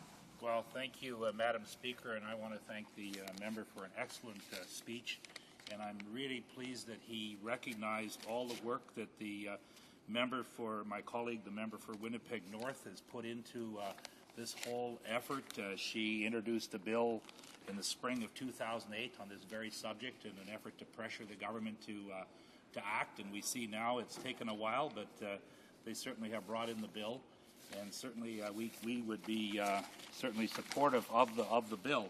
I had noted, and certainly I'd asked the member for St. Paul's yesterday when she made her speech about the possibilities of going beyond where we've been in this area. We've scared people with warnings. We've raised the price of cigarettes to reduce smoking. But does the member not think that at the end of the day, sometime in the future, maybe not so far in the future, that we will have to look at providing some sort of financial incentives to people to stop smoking, and we would be probably able to administer a program like that through our medical system with a doctor, and where the patient who's really addicted to cigarettes would get involved with a doctor, and upon completing the program and get off smoking, would get some sort of financial assistance or reward from the federal government. I know that doctors can be much more aggressive than they are in encouraging people to improve their health. And I think we should be mandating the medical system in our country to not be passive in this area, to be more aggressive in trying to get people to live more healthy lifestyles. So I'd like to ask the member would you like to comment on this? For Dartmouth Cole Harbour. Thank you. I thank my colleague for his comment. I think it makes sense on a lot of levels. I do think, though, that physicians in Canada and nurses have played a big role in the reduction of smoking. You know, Physicians for a Smoke-Free Canada, the CMA, have been active on this. There's no question that if you look at the health costs of tobacco, that there is money there that could be much better used on the front end in terms of health promotion, so that we could actually do more to prevent people from smoking. And also in smoking cessation. I'm disappointed. I'm pleased the government has brought this bill in, but on the other hand, I'm disappointed that they canceled the cessation program for Aboriginals. There's a number of things that we should be doing, putting money into now, that would encourage people to stop smoking, and even before that, education policies that will continue to encourage young Canadians not to start in the first place. But I think the economic case for what my colleague is talking about is pretty clear. The Honourable Member for Eglinton Lawrence. Thank you, Madam Speaker. I want to compliment my colleague for the intervention that he's made with respect to the health issues associated with smoking and the abandonment of smoking. There are two issues, and I hope I have enough time to ask him to address. One of them he alluded to is the issue of contraband cigarettes and all that they impose on the system. And the other one is the issue of enforcement. Now, he's already acknowledged that this bill has a considerable amount in it that needs to be addressed and reviewed. Imposing fines like $50,000 for infractions is a very important issue. More importantly, though, I think most people who are involved in the anti-smoking strategies will admit involves the enforcement of these measures. In fact, other governments have in the past discovered that the most common measure for promoting anti-smoking has been to increase the price of legitimate cigarettes. And what's happened is that they've been replaced by less legitimate manufacturers and retailers. And in the process, criminalizing a lot of people who engage in the manufacturing, sale, and distribution of these illegitimate cigarettes. There's nothing in this bill that addresses a mechanism to ensure that contraband distributors and sellers of the product are put in the target area. And in fact, today, and I know he'll know this, there are a lot of people who actually deliver these contraband cigarettes to the home. They'll arrange meetings, they have phone numbers, they hand out business cards. But I know he's going to look at this in committee, but I'm wondering if he'd comment on this a little bit further, because the bill deserves to be supported if it includes all the dimensions of an anti-smoking strategy. The Honourable Member for Dartmouth Cole Harbour. Well, I thank my colleague for his comments. He's entirely right that this is an issue that really demands more attention in committee on the enforcement, regulation and enforcement of what's happening in the contraband market. I can recall when my father was Premier of Nova Scotia and the price of cigarettes went up back in the 1990s, and there was a huge problem with contraband product. We have to get very, very serious about this, that when you look at a price difference of between, say, $8 and $15 versus $55 and $80, that, unless you do something about that contraband market, you can't make the impact that you need to make across the board. So I absolutely agree with his comments. His comments are much more learned than anything I could add to that particular topic. I think it has to be looked at committee. But I think it's really important that we get this bill through and get something done about this, and I think it's a step in the right direction. Questions et commentaires? Questions and comments? Member for Brampton West. Thank you, Madam Speaker. I'd like to compliment my friend on being an advocate on behalf of his constituents and Canadians on issues that matter, such as this one, and of course, as we know, employment insurance reforms, which are desperately needed in Canada right now. In terms of this particular topic, my friend mentioned in his initial speech that tobacco advocates always fought back historically. And they're doing it again with respect to this legislation, and there are many arguments that are used, but one of them is that if this legislation passes, there will be an increase in smuggling and such related contraband. So I'd like him to comment upon his views on that topic and these advocates, and whether this bill should be passed in that light. Honourable Member for Dartmouth, Cole Harbour. I want to thank my colleague from Brampton West, who's a very knowledgeable and well-informed person in this House. I want to read you a comment that comes from one of the tobacco companies, speaking about this bill. Our company does not target minors in any of its marketing and advertisement efforts. The focus is really towards adults. Bubblegum, tropical punch, chocolate, grape, peach, and whatever else. Those are not flavors that you typically would gear toward the adult market. So I understand people are in business. These are legitimate business people, and I don't want to, suggest that anybody is criminal in what they're doing. That's not what I'm doing. What I am saying is that the government has a role to stand up for the rights and for the safety and for the future of our children when it comes to tobacco. This bill is a step in that direction. We have to do more of this. We've always had fights with the tobacco lobby when it came time to making changes and improving public health safety in this country. We're going to have to do it again. The good news is that we have been steadily winning, but we can't slip back with things like smokeless tobacco, chewing tobacco, and these cigarillos that are marketed to children. So this is a step in the right direction. Questions et commentaires? Questions and comments? A very short question for the Honourable Member for Eglinton Lawrence. We have 1 minute left. Well, then, what I'll do is I'll just cede the floor to my colleague who made an intervention on health prevention that I think merits expansion. And so he was talking about the ways that we would go out and be proactive in terms of delivering a message of a smoke-free society. And I'm wondering if he'd comment on that, given that he also has some experience with many of the enterprises that initially objected to those kinds of measures and strategies in the retail industry, whether they were in the entertainment business or in the food business. The Honourable Member for Dartmouth. I know I only have about 15 minutes, so let me be brief. I think that the future of our healthcare system is in advocating for population health / public health, promoting healthy living among all citizens, but particularly among kids, making sure that they don't smoke tobacco, making sure they lead a healthy life, making sure that we have physical education in the schools, making sure that they have safe foods. And I hope that the Public Health Agency of Canada models itself on the vision that the former Public Health Agency Minister from St. Paul's had, which I think was a very, very strong model that I think we may have gotten away from just a little bit. Because I think that if we're going to have a healthcare system, and I believe that we should and can have a public healthcare system that is publicly delivered and publicly funded, we've got to do everything we can to get out in front of sickness instead of waiting for it to happen. Resuming debate. The Honourable Member for Repentigny. Thank you very much, Madam Speaker. And before I say anything else, I want to congratulate my colleague from the Liberal Party for the quality of the speech that he has just delivered.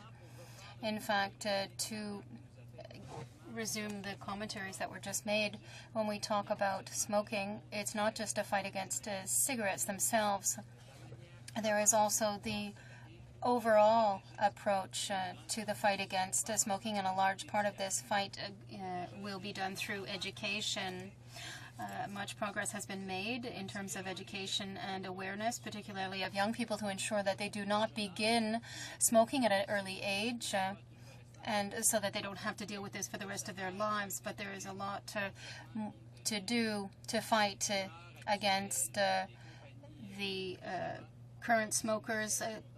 cigarette companies. There's also a bunch of other things that need to be done with regard to physical health and education, diet, and so forth. The Bloc Québécois is in favor of the principle of Bill C-32, although it is not very useful in Quebec because cigarettes are already have more rigorous measures in place in Quebec. I'd like to show you that Quebec once again has been in the forefront instead of reacting as the federal government is now doing, because in Quebec for a long time now we have established a policy to fight against smoking, and for approximately 3 years, if I'm correct, legislation was adopted to prohibit smoking in bars and restaurants. Before there were separate sections, but now it is a full ban on smoking in public places. And I'd like to say that already this has ensured a lot of progress to ensure a drop in the level of or the number of smokers. People have to now smoke at home or outside, but they have to be 9 meters from public institutions. So Quebec has ensured that much has been done to fight smoking. Also, if we look at the corner stores or the convenience stores, the fact that cigarettes are behind the counter to ensure that young people going into the convenience store are not attracted to cigarette packaging. I'd like to come back to, or rather, I'd like to talk about cigarillos, because we do have a problem with regard to young people who are increasingly beginning to smoke these cigarillos. They start with cigarillos and then they get to start smoking cigarettes. As my colleague said earlier, although it is legitimate, for manufacturers to exist, I do have a problem with regard to the ethics of the company when they start to ensure aggressive marketing campaigns that are directed at young people and the poorest people in our society. These young people, and I've seen it myself, Madam Speaker, I've seen it in fact at the Standing Committee on Health, anti-smoking lobbies, including the doctors without smoking, came to show us the new products that exist on the market. And I'd like to say, Madam Speaker, that it's quite scary. I'm not afraid of the box, but I'm afraid of the way that they're doing things. These are direct advertising to attract young people. It's bright colors. They try to make the package attractive to give young people the desire to smoke. And we know that the products in cigarettes and cigarillos are extremely harmful and addictive as well. And in fact, they will give people a taste for smoking.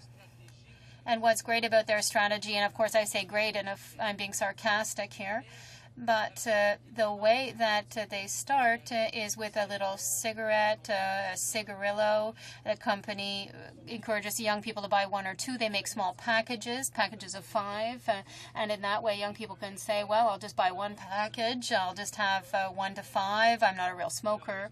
And unfortunately they start with a small package of 5, then they buy another, and sooner or later they start smoking cigarettes and worse. So we see that these companies really do have a marketing strategy in order to attract young people.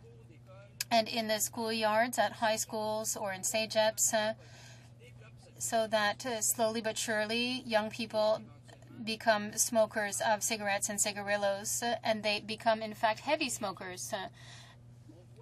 Despite everything, we see there has been a drop in recent years in the number of smokers, and my colleague here to my left himself stopped smoking 3 months ago, and I want to congratulate him for that. It's a quite courageous act, and it's a fight, and he does deserve some applause. In fact, he deserves applause for having stopped smoking 3 months ago. But to come back to this debate, I'd like to say that the number of smokers is dropping from year to year.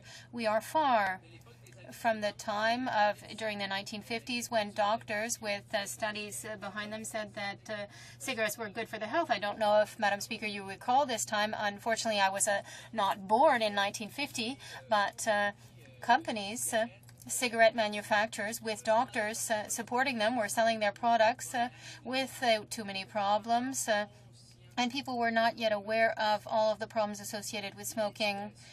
And education has played a major role in helping cut the number of smokers and made the public aware, particularly young people, of the dangers of smoking, and making the public aware of the dangers of smoking. And this has led to a huge drop, in fact, from year to year in the number of smokers. However, there is a lot of work that still remains to be done, and Bill C-32 is a step in the right direction in order to continue to push down the number of smokers.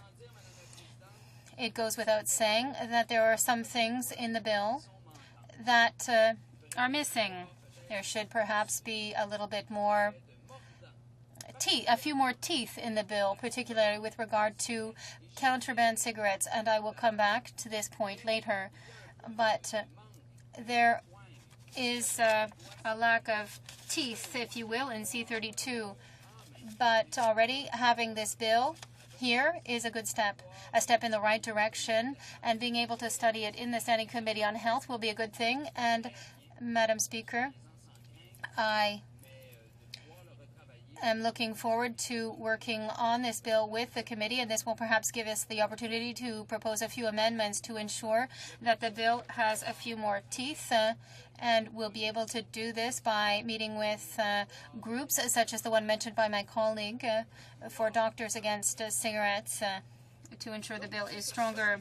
So as I said, the Bloc Québécois feels that cigarillos and all other tobacco products should be subject to the same prohibitions as cigarettes.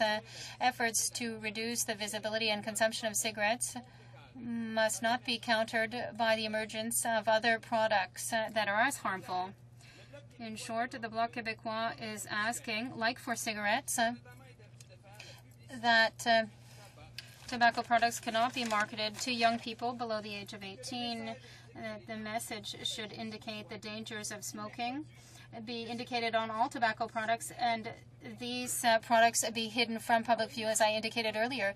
And you can see, Madam Speaker, by reading my notes, the notes that I prepared in order to come and take part in this debate on Bill C-32, I was thinking about the small labels on cigarette packages where, for example, they show you gingivitis and how cigarette smoking can lead to impotency.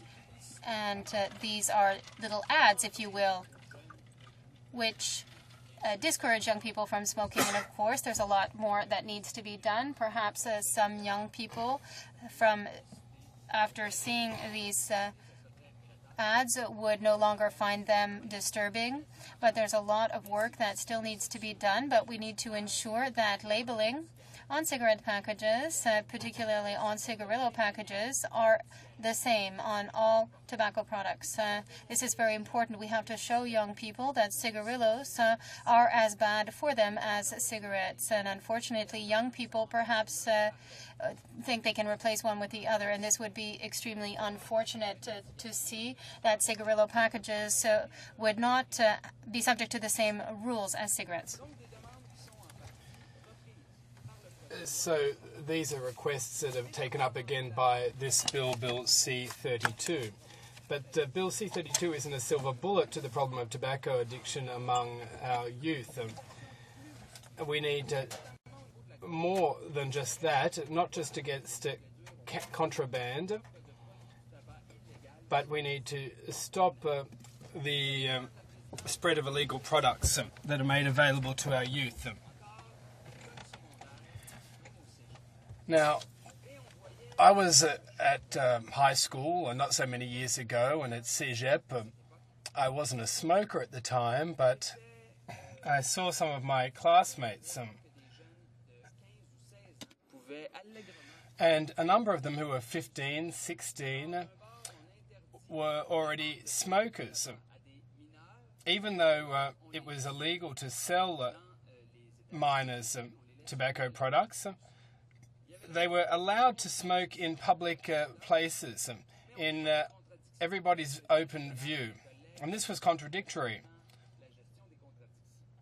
And democracy is a bit like that, isn't it? It's about managing contradictions. The Bloc Québécois is calling on the federal government to take all legal means to put an end to contraband, such as seizing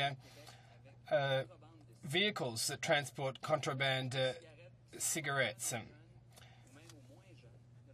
Many cigarettes that are sold to our young people aren't legally produced or distributed. They're contraband. Now, if there's an increase in contraband, there's going to be less legally distributed cigarettes.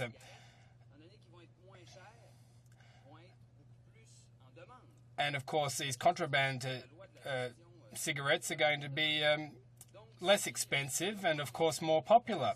That's the supply and demand. That's how it works. So we don't want there to be a spike in contraband cigarettes. So we're going to have to do something more. The federal government's going to have to put on its pants and make sure that contraband in specific regions of Quebec and Canada is contained, in fact, wiped out. We know where the contraband is taking place. We know who the ringleaders are, and there seems to be a political fear to take action to contain contraband.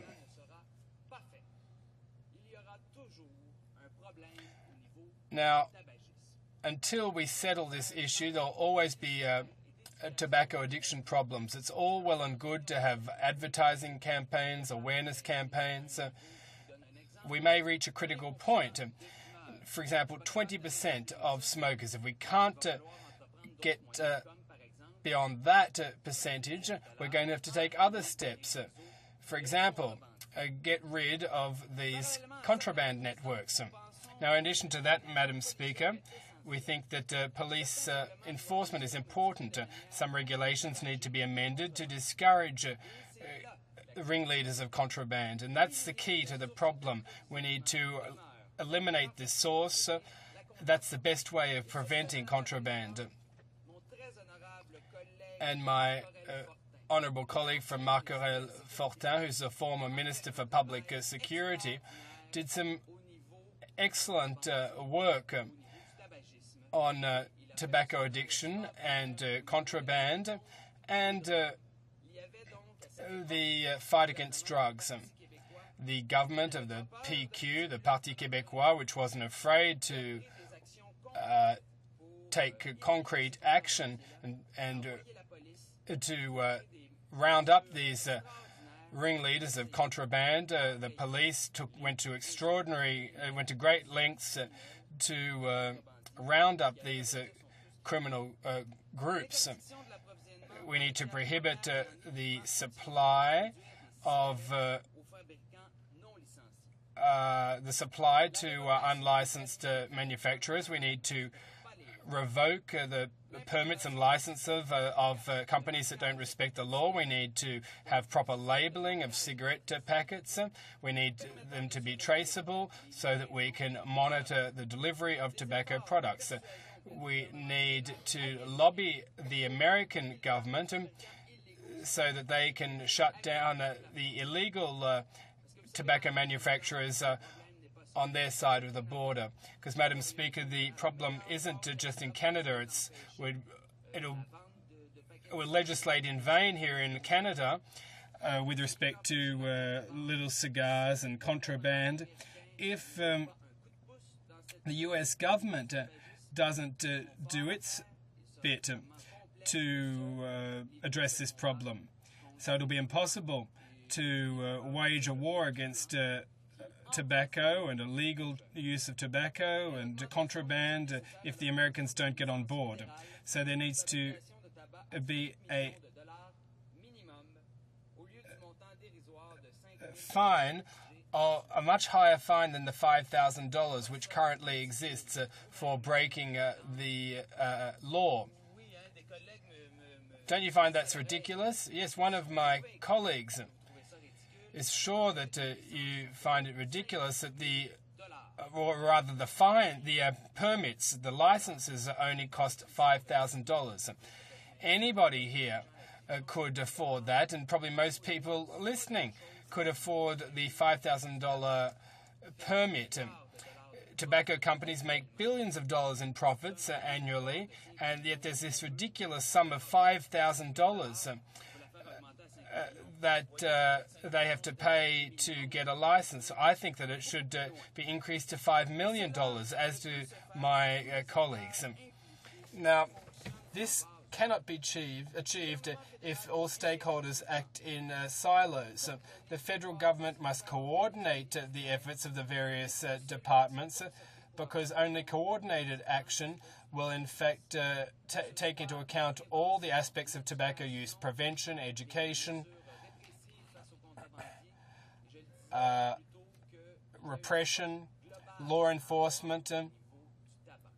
There needs to be an overall comprehensive approach to tobacco use. We can't just deal with contraband. We need a concerted effort on the part of all actors, to all players in this area, so that we can have tougher, harder-hitting advertisements to discourage our young people from smoking. We need to deal with contraband. And first and foremost, Madam Speaker, we need to discourage the manufacture of dangerous, harmful products. They use these advertisements to woo our young people. And they start by smoking one little cigar, and little by little they get hooked.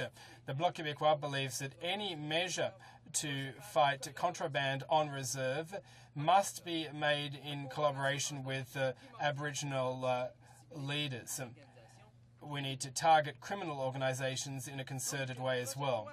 Bill C-32's objective is in fact quite laudable. That is to limit the use of tobacco among our youth. We need to limit tobacco products that are available on the market in order to do this. The bill will also fill a number of gaps in the legislation, and that is advertising in publications where 85% of readers are adults. The fact is that these free of charge publications are available at the end of the day to our young people. Now, if I could just make an aside here, Madam Speaker, you say I've only got 1 minute left, but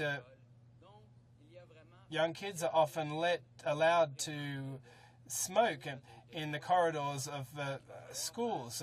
So there are a number of gaps in the anti-tobacco legislation. We need to work together in order to reduce tobacco addiction among our young people, and that's why the Bloc Québécois is supporting Bill C-32.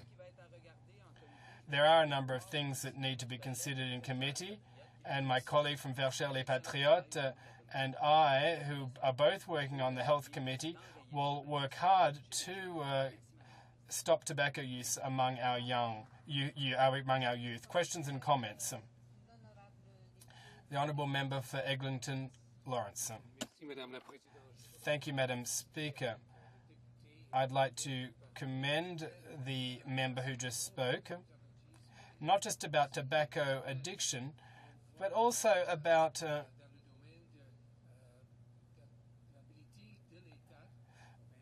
the federal and provincial and municipal governments' ability, or lack thereof, to prevent the use of tobacco. And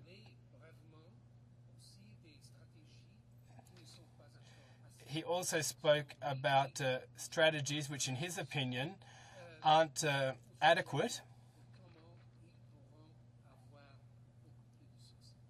he talked about the shortcomings in the government strategy. So I'd like the member to take a couple of more minutes to elaborate on what kind of strategy is required in order to target criminal organizations, and as he just said, also organizations which are set up shop in Aboriginal-dominated regions,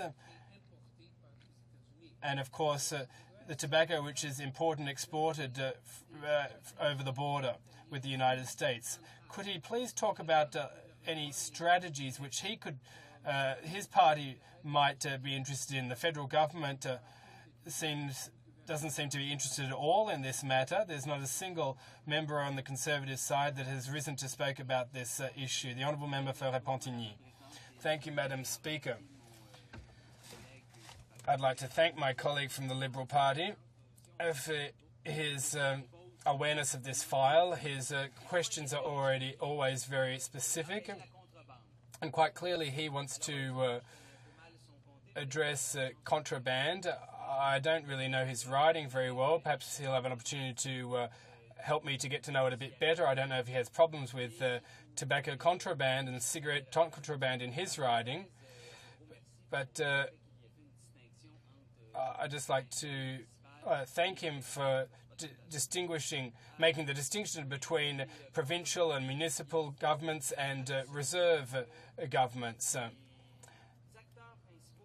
Now, when it comes to contraband, the major public safety players need to sit down at the same table. There are a number of operations in Quebec that have been undertaken, for example, with the Aboriginal Reserve Peacekeepers, the SAQ in Quebec, the RCMP. There used to be the Kakaju Squad that focused on drugs, but also works with the anti-contraband squads. Often the drug traffickers don't just traffic, or often these traffickers don't just traffic cigarettes, they also traffic drugs and other substances. So there needs to be more coordination and communication between police forces and services. Unfortunately, it's not often the case. There needs to be a distinction made, as I said before, between jurisdictions, but when it comes to Aboriginal reserves, many contraband manufacturers of cigarettes are on reserve, and the peacekeepers have a role to play here. They know the community well. They need to communicate with the RCMP and the local police forces. Questions and comments. The Honourable Member for Verchères-les-Patriotes. Merci beaucoup, Madame la Présidente. Thank you, Madam Speaker. I'd like to thank my colleague from Repentigny for his kind remarks. I could also like to tell him that I'm very happy about the effort that he's making in this House, and particularly on the Health Committee, where I sit with him. So I'd like to commend him on that. Now, here's my question for the member. The bill seems to completely disregard a number of tobacco products that may be popular among our young people. If we got rid of these flavoured little cigars, clearly manufacturers are going to look for other ways of dominating this youth market and making them addicted smokers. So shouldn't this bill have more substantive measures in order to eliminate other tobacco products?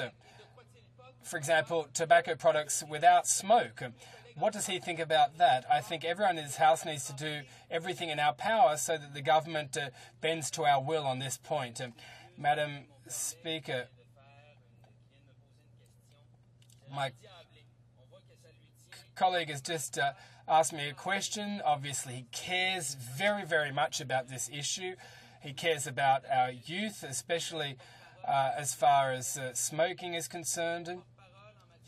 The member has been this critic, Bloc Québécois critic for health for a number of years. He's well versed in these issues, and he'll continue to do a tremendous job. I just used an English word. I used the word issue. I should have used the word dossier, the French word for file or issue. Anyway, the big problem, Madam Speaker, is with flavours. Flavoured cigarettes. This encourages young people to smoke. Me and my colleague, we're both trying to make sure this legislation has more teeth. Questions and comments? Member for Vancouver Kingsway. Thank you, Madam Speaker. I'm really pleased to see this legislation advance in this House. I'm particularly pleased that this follows the hard work of my colleague from Winnipeg North. I come from British Columbia, where I think we have one of the lowest rates of smoking in the country, one of the most health-conscious populations in the country. And I have to say that when I came to Parliament Hill and was met by people from the Canadian Medical Association who showed me these products, these products in tubes that are flavored cigarettes and flavored rolling papers with flavors like peanut butter and jelly and cookie dough, I was absolutely appalled. I was shocked and I was disgusted. And our country should not be allowing these products for sale because they're clearly geared at addicting our young people in one of the most carcinogenic, difficult, and unhealthy products in the country. So I would like to ask my friend whether or not his party will be supporting this bill and doing everything that they can to help make this bill a law as soon as possible so that we can protect the children of our country immediately. The Honourable Member for Repentigny. Thank you, Madam Speaker. To begin with, I'd like to respond directly to the member's question. This is a rare occurrence in the House of Commons. Yes, indeed, we are going to do exactly what you just said. It's an extremely important matter.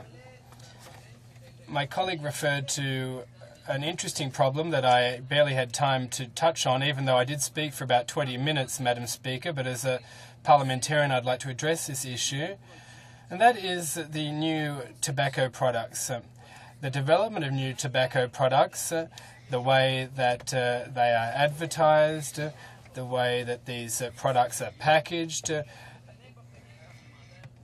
I challenge any parliamentarian to test these products, to test this issue. The majority of consumers of little cigars are young people. They're not people in their 40s, they're not people in their 50s. They're really targeting young people.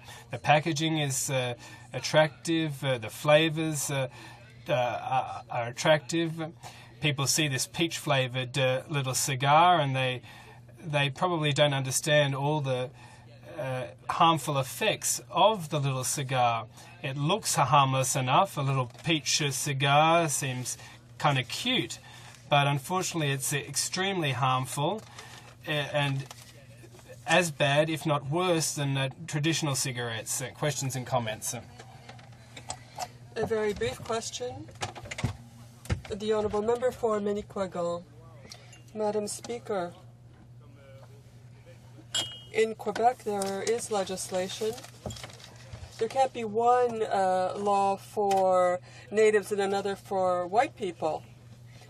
I think the more we strengthen this legislation, taxes will go up. I think the only way to help getting children to stop smoking or not having tobacco available to them would be to deal with the tobacco on reserves. There could be a corner store owner who could be basically taken in by someone and selling these contraband cigarettes, and he gets slapped with a fine, whereas you can go to a native reserve, you can buy tobacco products. The RCMP, Sûreté du Québec, no one goes to supervise what's going on. And that's where contraband tobacco comes from. I was asked if I smoked cigarettes. The Honourable Member for Repentigny, 15 seconds. Oh, I'd simply like to, Madam Speaker, congratulate my colleague, and I would like to say that I agree entirely with him. Resuming debate. The Honourable Member for Laval-des-Îles. Thank you, Madam Speaker. On Bill C-32, an act to amend the Tobacco Act. Even though we on this side of the House support this legislation in principle, I'm disturbed by its implications because, despite the government's assertions, this bill does nothing to protect the rights of the child, especially those children under 18 years of age. And I'd like to quote from the UN Convention on the Rights of the Child, which states that states parties shall ensure that the institutions, services and facilities responsible for the care or protection of children shall conform with the standards established by competent authorities, particularly in the areas of safety, health, in the number and suitability of their staff, as well as competent supervision. Madam Speaker, this government is not upholding its obligations under that convention when, as my colleague for St. Paul's, Ontario, pointed out yesterday in responding to a question, that rolling back the taxes increases the buying power of cigarettes for children, which is what this government has done. So if we do not want children and youth to be a target of the tobacco industry, we must not decrease the taxes on cigarettes. What we have done with the decrease of taxes on tobacco, Madam Speaker, is taken $12 billion out of the Treasury. Je voudrais dire quelques mots sur un fait.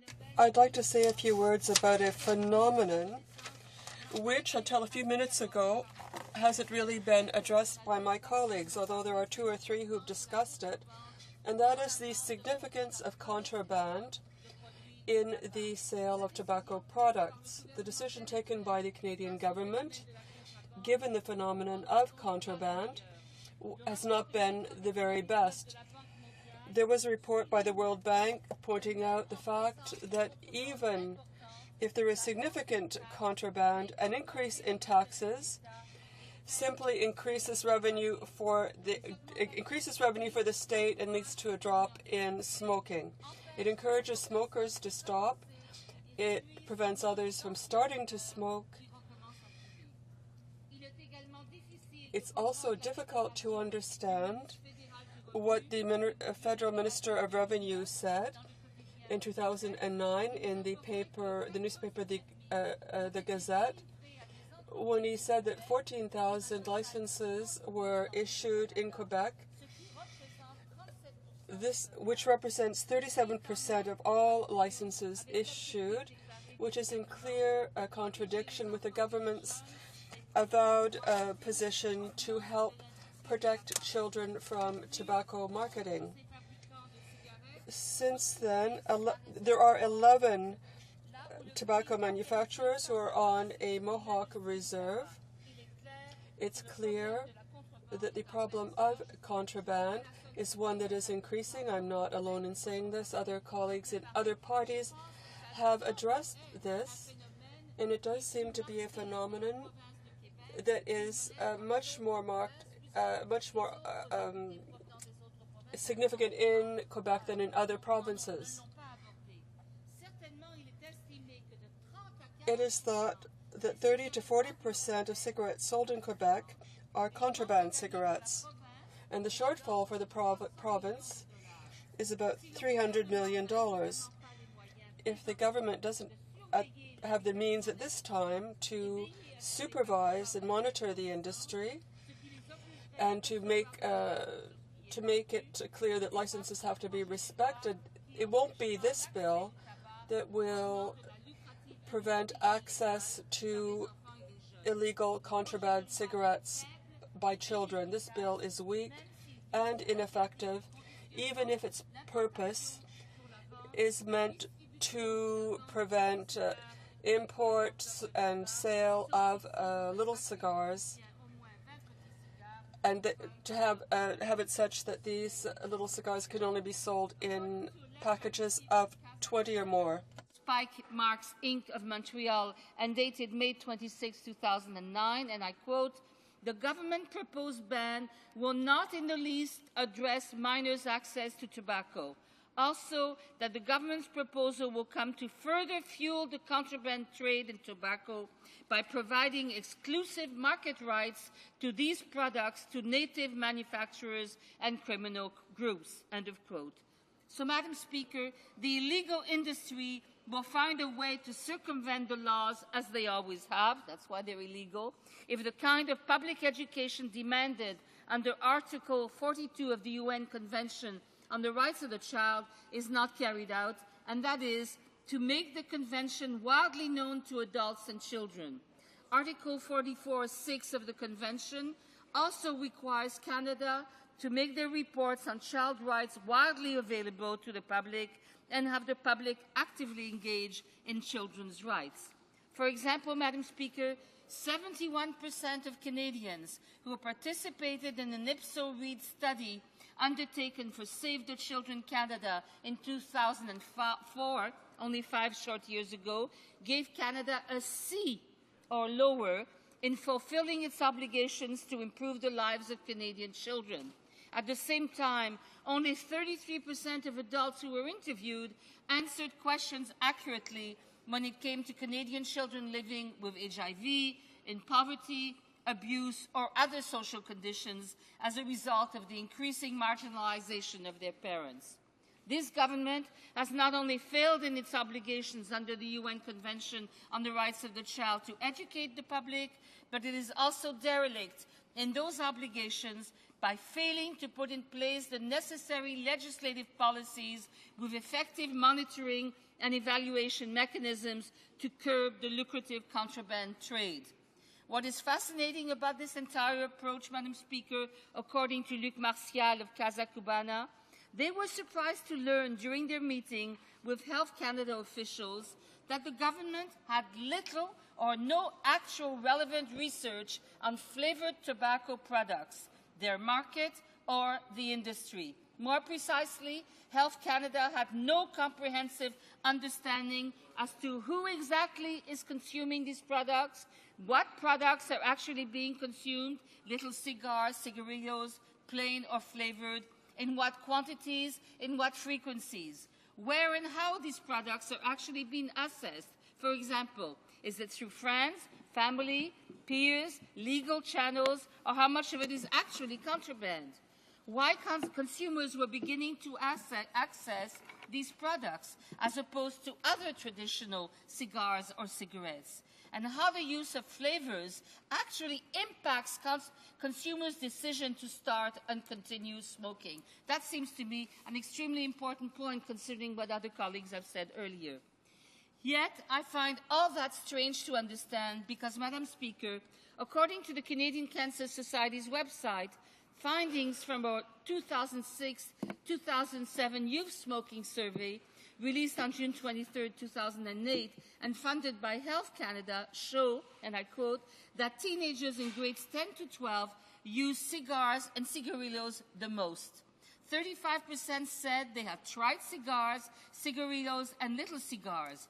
39.5% were boys, 30% were girls, while 48% had tried cigarettes, end of quote. According to the Cancer Society's press release, teenagers are very vulnerable to trying tobacco products. There is a risk that cigarillos, which can be just as addictive as cigarettes, could be a starter product for kids who would never start smoking. The press release also points out that cigarillos can be cheaper to buy than cigarettes because they come in smaller quantities and are easier to obtain because regulations are different. It would appear, Madam Speaker, that the Conservative Health Minister, even though she might fund surveys or know, and I'm giving her a lot of credit here, know what her own department's reports indicate, over the last 5 years, sales have grown in cigarillos. There is obviously no plan in place to protect the most vulnerable. In 2001, about 50,000 cigarillos were sold, and 80 million in 2006. What an increase, Madam Speaker. Quel désastre pour notre jeunesse. What a disaster for our young people. The Canadian Cancer Society also considers that it's very possible that the constant drop in smoking observed over the past few years among young Canadians, and this is for Canadians between 10 and 18, that this decrease in smoking may stop. The Conservatives' action has had, as a consequence, an increase in the risk of mouth cancer, esophagus cancer, throat cancer, and lung cancer. When will this government assume its responsibilities in areas where where action is really necessary?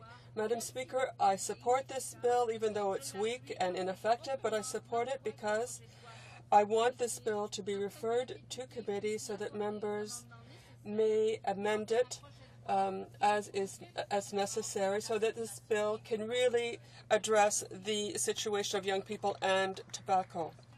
Questions and comments? The honourable member for Eglinton Lawrence. Thank you, Madam Speaker.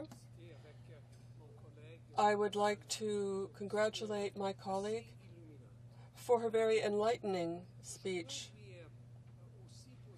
I would also like to ask her a question about the government's responsibility, because she points out that the government, very ironically, has not targeted the real problem. Madam Speaker, is associated not only with price point, but with as well the consequences of that price point. Now, she's noted that as taxes go up in order to increase the price of cigarettes, there is a consequent diminution of smoking. But there is as well an equally significant and troubling consequence, and that is the emergence of the contraband trade and those who are best equipped to address contraband, not only manufacturing but distribution, and they are by and large associated with criminal elements who distribute, manufacture indeed, and distribute other equally noxious products. Des produits plus nocifs, c'est pas la même chose en anglais, but my colleague used the language that is employed in the drug trade in reference to them. Now, the reason I say that this is ironic is that this is a government that has come forward on getting tough on crime, doing the right thing on criminal issues. And here we have, as she has indicated, and other colleagues from the bloc as well have noted, that the contraband trade is worth at least $3 billion per annum in cigarette distribution, and a loss of $2 billion to the federal and provincial treasuries.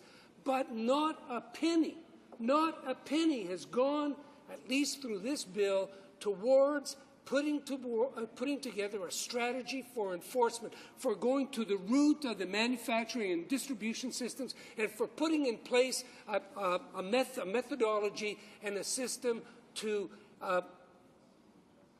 arrest, charge, and then incarcerate or otherwise punish those who would go against the intent of the legislation and the convention, which is, as my colleague has said, the health of young people initially, and obviously their health as they get on in life.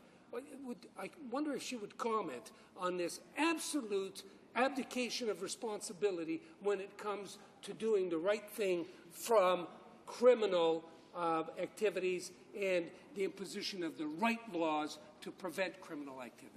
The Honourable Member for Laval-Les-Îles. Thank you, Madam Speaker. My colleague's question is a very important one, but it's also a very delicate question because, on the one hand, the Conservative government, the Canadian government, has immense responsibilities with respect to this issue, given that there are criminal elements. Some criminal elements come from native reserves. This isn't something we can avoid admitting. Of course, not all natives are criminal, but there are criminal elements here and there. And therefore, the government has a responsibility, this Conservative government has a responsibility to eliminate these criminal elements which operate on both sides of the border.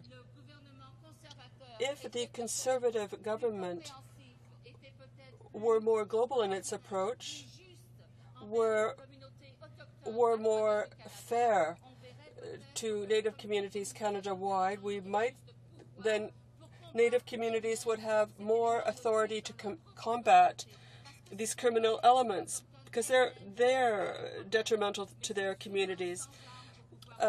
Native people see the problem, but they don't have the wherewithal to combat it. Questions and comments? The Honourable Member for Manicouagan. Thank you, Madam Speaker. Well, we're trying to find a solution to eliminate contraband, and the question I would ask my colleague is this.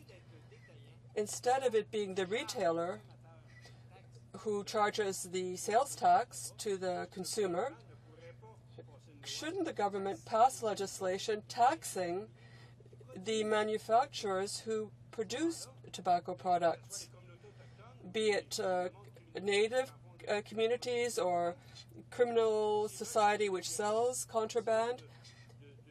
They have to find their supplies, their products. They're the ones who create these products, and they'd have to pay tax at the source. The tax would be on the manufacturer rather than having the retailer pay the tax. The Honourable Member for Laval-les-Îles. Thank you, Madam Speaker. I think that all stages of this process, being from growing the tobacco to the tobacco product finding its way to a child and a child smoking, I think that this entire industry has to disappear. The political climate, the psychological climate in our country runs counter to smoking.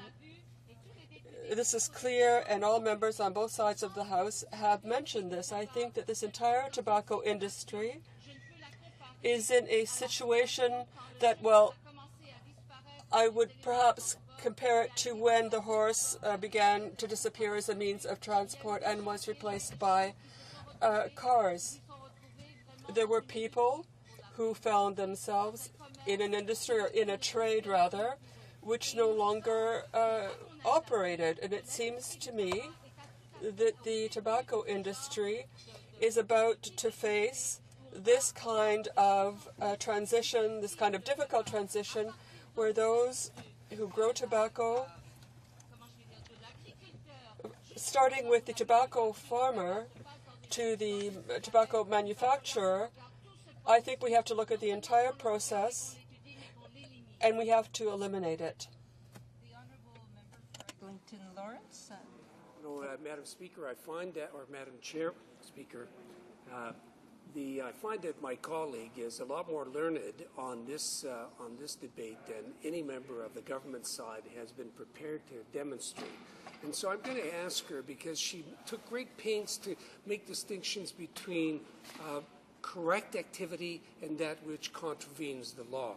Now, one of the problems that we've had in fighting smoking and tobacco usage, of course, is getting the appropriate partners. Some would argue, as I know she would, that some of the legitimate retailers, mom and pop shops in some of the major cities, have been our greatest allies in deterring young people from purchasing because they refuse to sell. In fact, those proprietors of those stores are already under great surveillance, and they do the very best they can to discourage the use of cigarettes, cigarillos, and other tobacco products. What's happened with the emergence of the great contraband trade is that we no longer have a distribution system that is willing to be compliant with the law and, in fact, is in a position where it can be surveyed by the law enforcement officers. I'm talking about that illegal distribution system. And I know she would want to take a moment to point out that the legitimate retail operations have been our allies, and we're losing them because this act doesn't address that distinction. The honorable member for Laval-les-Îles. She will have a moment to respond. My colleague said it quite well, and I would say that what he has just said is quite true. They are the sellers, the legal trade, which is disappearing. But the illegal trade, which is not just appearing, but it's coming out in great numbers. At the end of my speech, I said that when this bill goes before the Committee on Health, things have to be changed about this bill in order to ensure that we eliminate the illegal trade, particularly in the area of tobacco. Resuming debate. Is the House ready for the question? The question is as follows. Mrs. Aglukak, seconded by Mrs. Yelich, moved that Bill C-32, an act to amend the Tobacco Act, be now read a second time and be referred to the Standing Committee on Health. Is it the pleasure of the House to adopt this motion? Yes. Hearing no opposition, it is carried. Accordingly, this bill stands referred.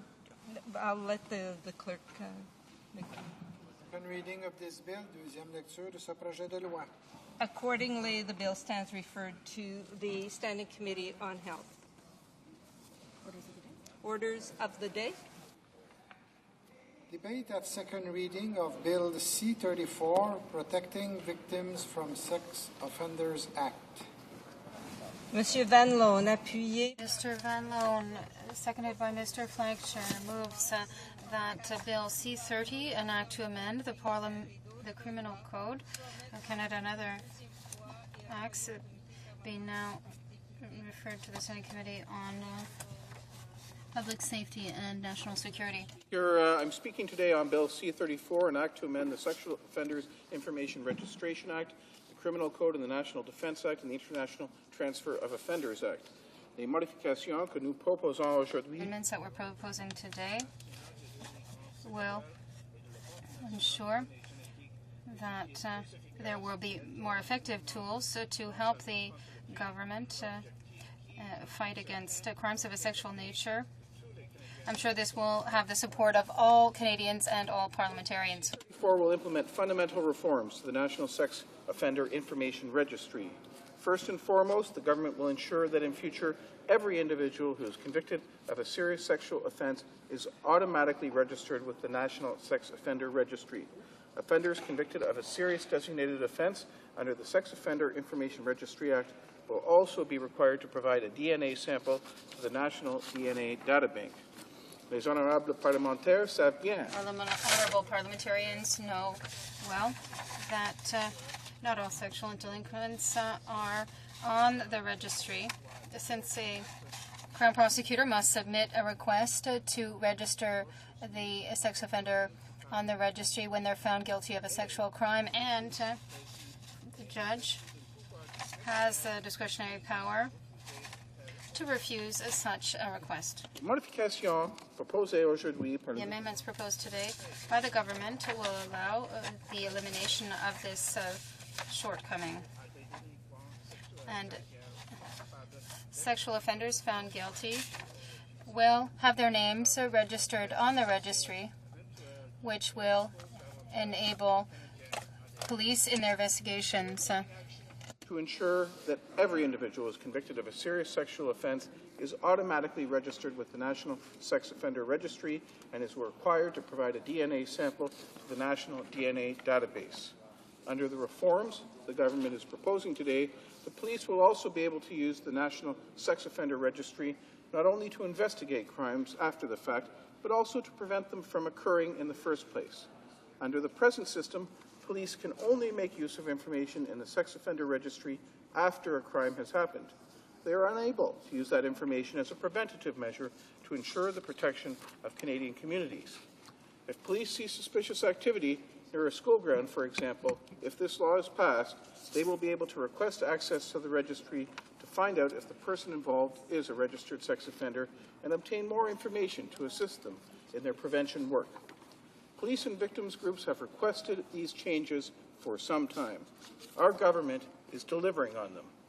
Les modifications The amendments proposed by the government will also allow police forces to communicate information to police forces in other regions of the country or with a foreign country if a sexual offender is found there.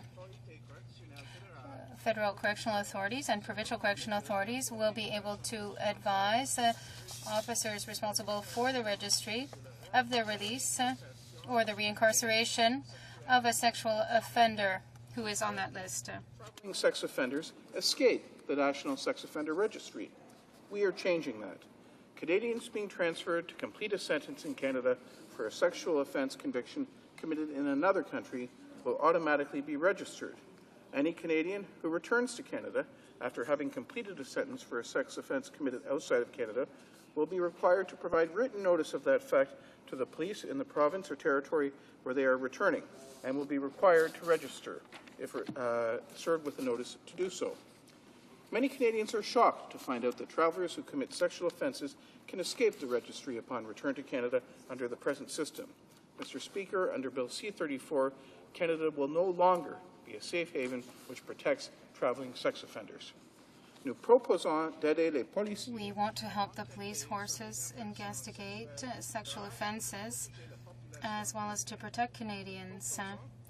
We propose to increase the amount of information registered in the registry and to require sex offenders to give notice if they are away from their home for 7 days or longer.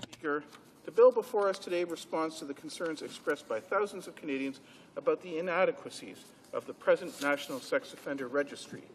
It responds to the concerns and recommendations expressed by provincial and territorial governments who have been widely consulted about the present system and how it can be improved.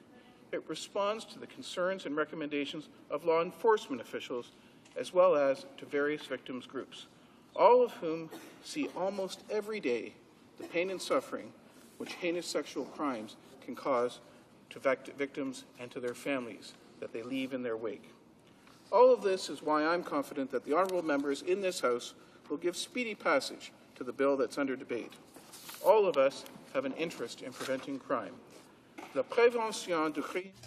Crime prevention is something we all think is very important, and all of us want to ensure that our communities are safe.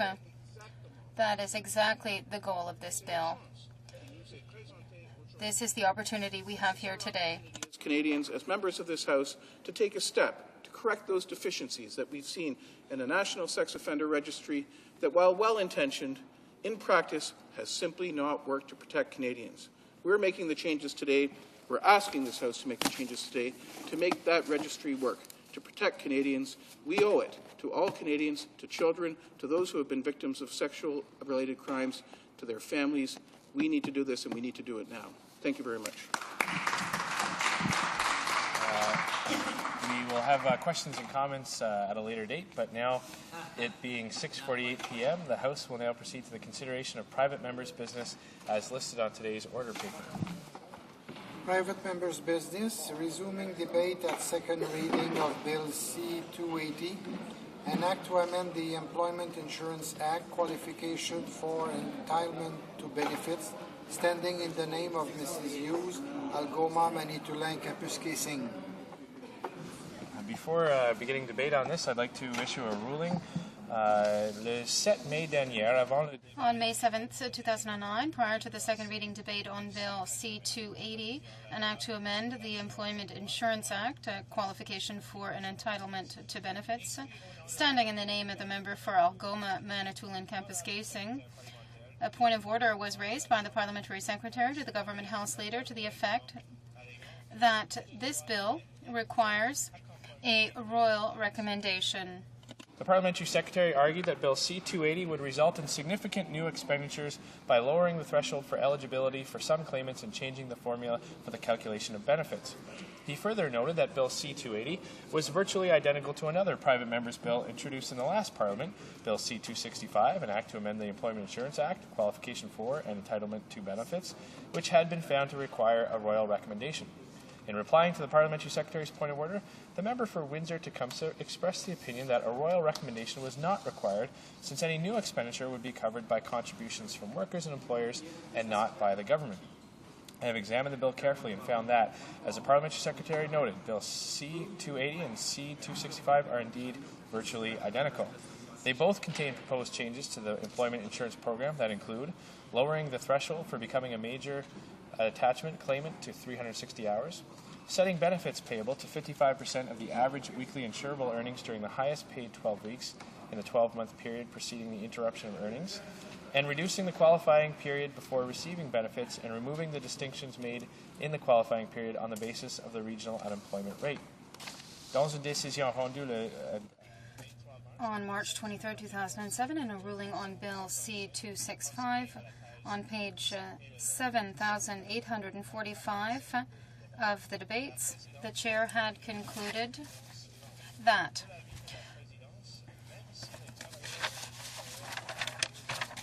it is abundantly clear to the Chair that such changes to the employment insurance program, notwithstanding the fact that workers and employers contribute to it, would have the effect of authorizing increased expenditures from the Consolidated Revenue Fund in a manner and for purposes not currently authorized. Therefore, it appears to the Chair that those provisions of the bill which relate to increasing employment insurance benefits and easing the qualifications required to obtain them would require a royal recommendation. New compelling argument to reach a conclusion that is different than the one reached concerning Bill C-265, I will decline to put the question on third reading of Bill C-280 in its present form unless a royal recommendation is received. Today, however, the debate is on the motion for second reading, and this motion shall be put to a vote at the close of the second reading debate. So, resuming debate, the honourable member for Niagara West Glanbrook, who has 7 minutes remaining in his time slot. Thank you, Mr. Speaker. During the first hour debate on this bill, I spoke briefly about some of the substantive measures that this government is taking to help Canadians get back to work and train for jobs of the future. I also mentioned some of the actions we have taken to protect Canadian jobs. One of the highlights of our job protection efforts is our improvement of the work sharing program. We've extended the duration of work sharing agreements by 14 weeks to a maximum of 52 weeks. As the Minister of Human Resources and Skills Development shared with this House late last month, over 110,000 Canadians are benefiting right now from our expansion of the work sharing program. These are jobs that are being protected. This bill, of course, deals with the employment insurance program. As discussed numerous times before in this place, this is an area where our government has taken significant actions to help Canadians through our economic action plan. To help Canadians through the challenges posed by this current economic situation, we have extended EI benefits by 5 additional weeks through our national expansion of an existing pilot program that was focused in areas of high unemployment. These 5 weeks will help unemployed Canadians who need it most. We've also increased the maximum duration of benefits available under the EI program from 45 weeks to 50. Further to this, we are introducing a new initiative for long-tenured workers who are taking training, allowing those workers to receive EI benefits up to a maximum of 104 weeks while they're pursuing the training.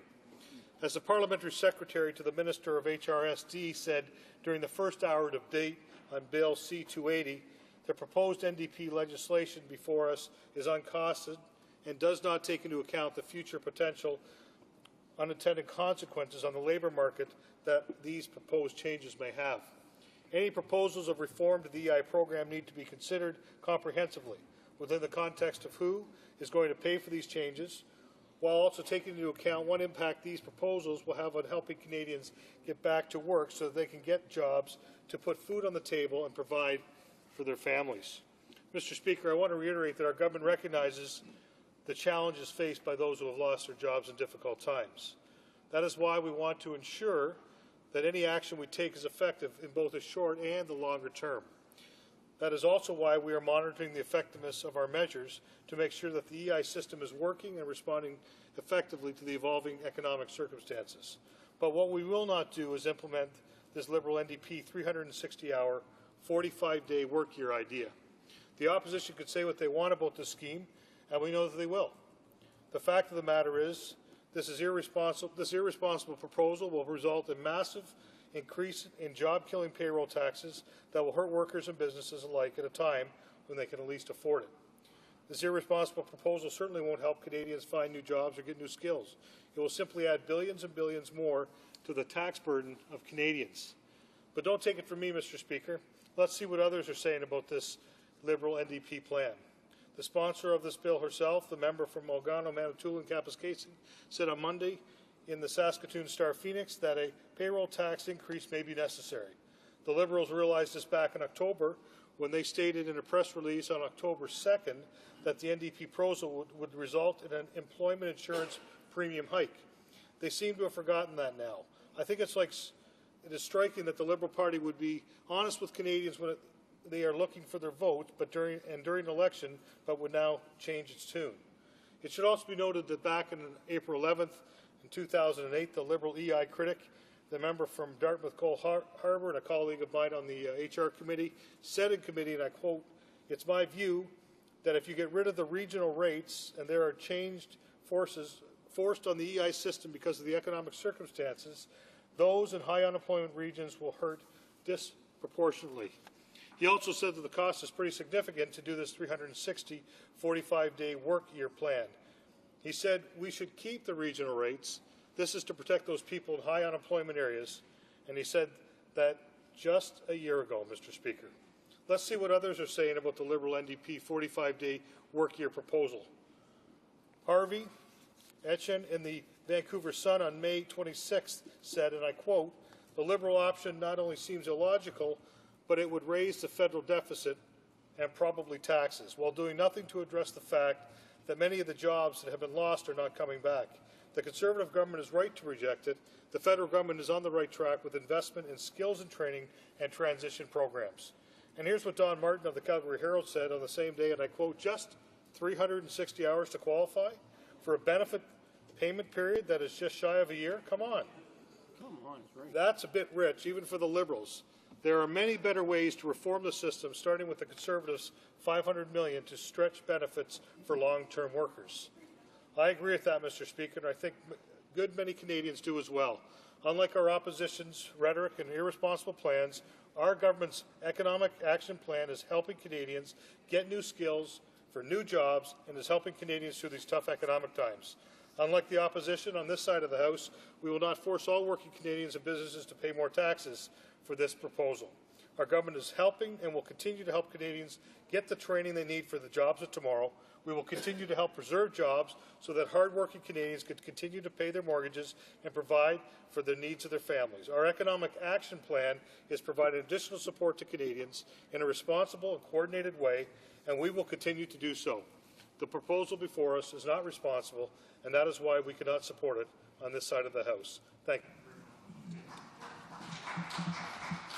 Resuming debate, the honourable member for St. John South Mount Pearl.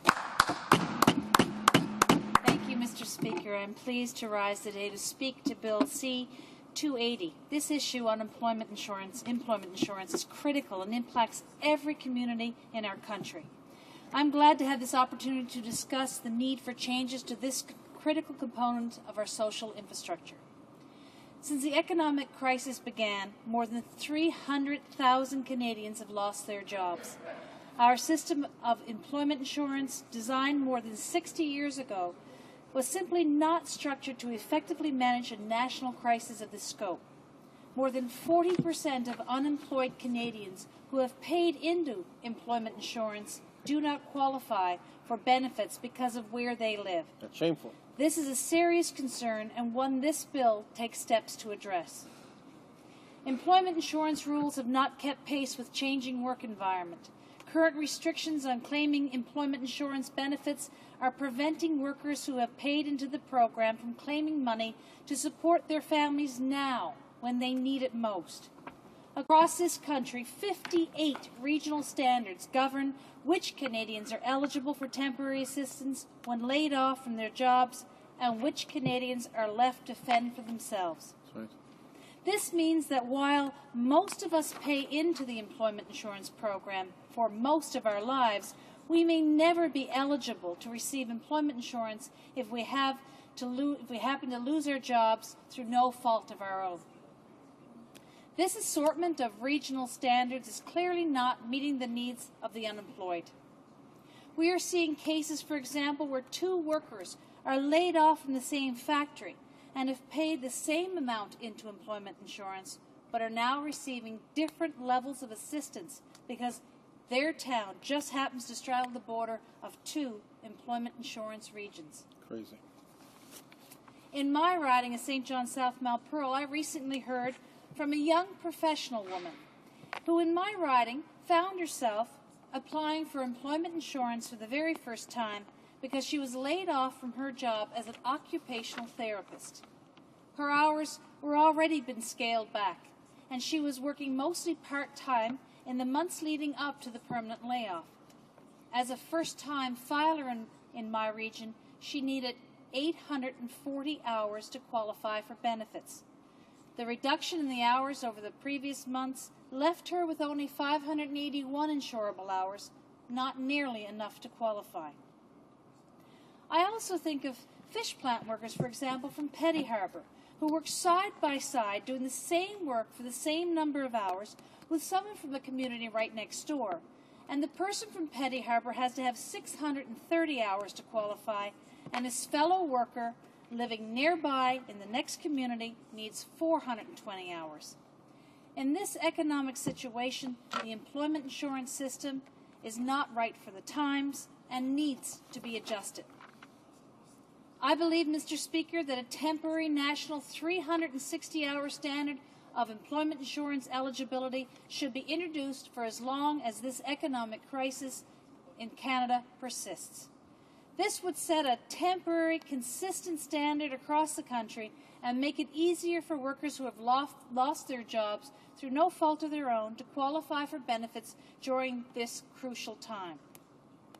This proposal will not only mean 150,000 additional unemployed Canadians would have access to benefits, but it would also inject much-needed spending in some of the hardest-hit communities. Families spending money on food, rent, transportation translates into one of the most immediate, effective, and direct ways to get help desperately needed stimulus money flowing into our communities. During this time of record job losses, we need to help unemployed Canadians. Implementing a national 360-hour standard to qualify for employment insurance will provide benefits for thousands of Canadians who have paid into the system and who now need help to support their families. As we pull through this difficult economic time, it will be crucial to ensure that areas facing chronically high levels of unemployment are helped by the development of consistent standards for employment insurance and are not made to meet unreachable targets that would be impossible in other areas. Most stakeholders strongly support the creation of a 360-hour standard for employment insurance. Social policy organizations across the country, including the Canadian Centre for Policy Alternatives, Canadian Labour Congress, many unions, all have advocated for a national standard. Provincial political leaders are also calling for changes to the employment insurance system. Several premiers, including Premier McGuinty, Stalmack, Campbell, all call for a national standard for employment insurance. That's right. Unfortunately, this government would rather leave Canadian families to fend for themselves than fix this crucial program. Rather than opting to inject stimulus funding into local economies through increased employment insurance eligibility, which vulnerable families spend on groceries, on transportation and housing, this government has characterized employment insurance as being too lucrative. This characterization by the minister is insulting to the thousands of Canadians struggling to make ends meet while they search for new, meaningful jobs. And it's simply not true. Families are burdened with enough concerns during this troubled economic times without adding additional confusion and apprehension about whether or not they will be able to qualify for employment insurance should they lose their jobs. I'm hearing calls for clarity from workers in my own riding in advance of this summer's closure of a telecommunications company in Mount Pearl, Teltec. My constituents are concerned about whether they will qualify for benefits and would like to know if they will actually have access to some of the training programs. Clarity on qualification standards will go a long way to answering some of the many questions workers face when they know of an eventual layoff, plant closure, or restructuring at their place of employment is on the horizon. Last week, in an attempt to convince Canadians her government would be taking badly needed action on this issue, the Minister of Human Resources and Skills Development simply repeated a part of the budget that in place of announcing some kind of plan. The Minister's re-announcement of funding for employment insurance training programs does nothing to help the thousands of Canadians who have not been lucky enough to qualify for employment insurance benefits in the first place. Not one single new worker will qualify for employment insurance or benefit from this training program. Not one new worker. These programs apply only to those who qualify for employment insurance already, leaving thousands of Canadians out in the cold. Funding for training, while a crucial component of the strategy to address retraining and chronic unemployment, is not the full answer to this problem. That's right. If Canadians cannot qualify for this assistance in the first place, Mr. Speaker, these training benefits are of no use. In response to a question I recently asked in the House, the Minister responsible for employment insurance indicated that it is becoming easier for people to access employment insurance, backing up these claims by pointing to regions of the country where so many workers have lost their jobs that the eligibility standards have changed. Death spiral. In her response, the Minister stated, "The worse the situation gets, the easier it is for people to collect benefits." Unbelievable. Eureka. It would seem the government's solution to the employment insurance crisis is to wait for more businesses to close, more companies to fail, more Canadians to lose their jobs, so that the threshold for that region could change. This is a staggering, inadequate strategy. Vowel of failure. There is a clear need to undertake an intensive review of employment insurance in this country, to carefully consider the changes that will make employment insurance more accessible during this economic crisis. Employment insurance rules have not kept pace with the changing work environment, and it is time to address these shortfalls. Restrictions are preventing workers who have paid into the program from claiming benefits now to support their families when they need it most. The government has a responsibility to help, especially during this economic crisis. It is time for the government to actually do something to help the unemployed. Thank you, Mr. Speaker. They want to raise payroll. Resuming debate, reprise du débat, l'honorable... Resuming debate, the honourable member for Chambly-Bourgeois.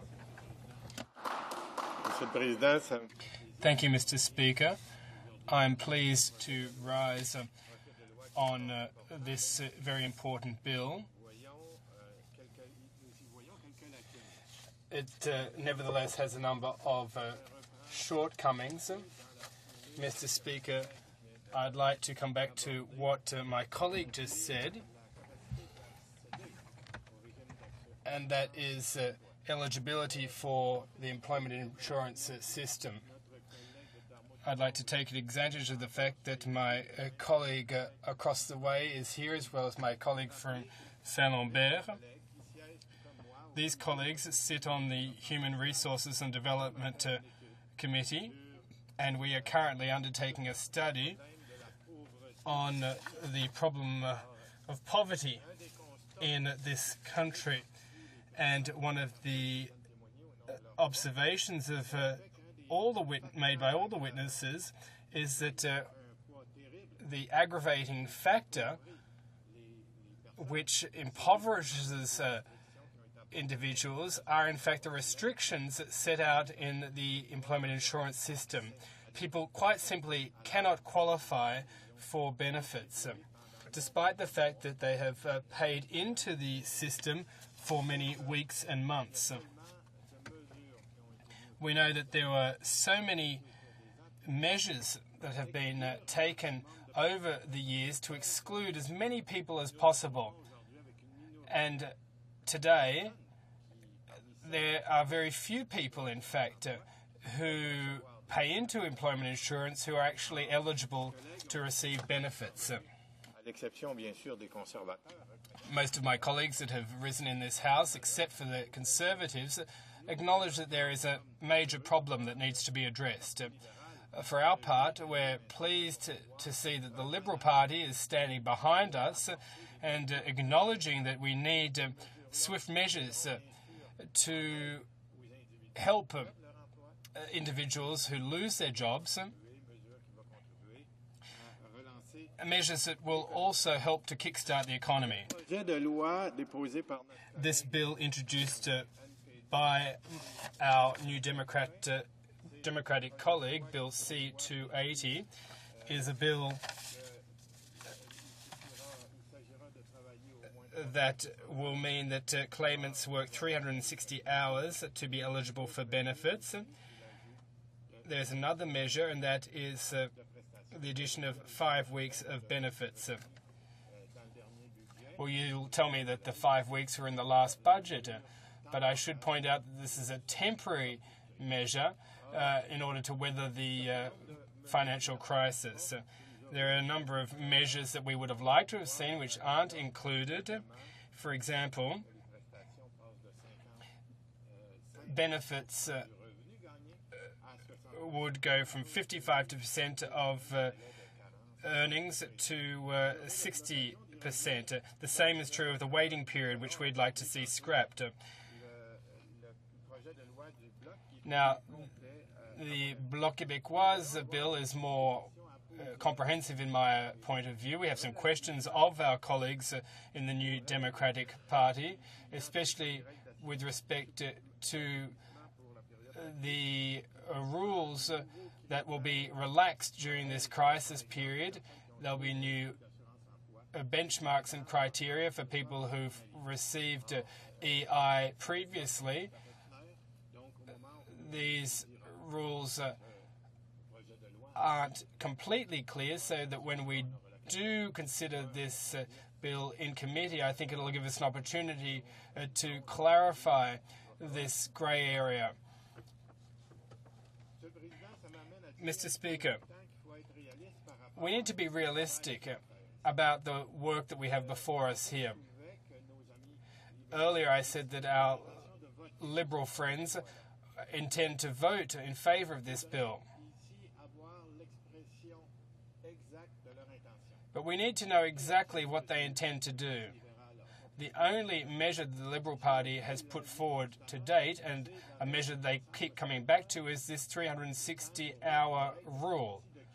This is a rule that they will apply in order to get through this crisis. But in this bill, we are seeking, we want the 360-hour rule to apply in perpetuity. Regardless of the regional areas or the economic situation, this is the only measure for which the Liberals have provided arguments to date. Now, we need to determine whether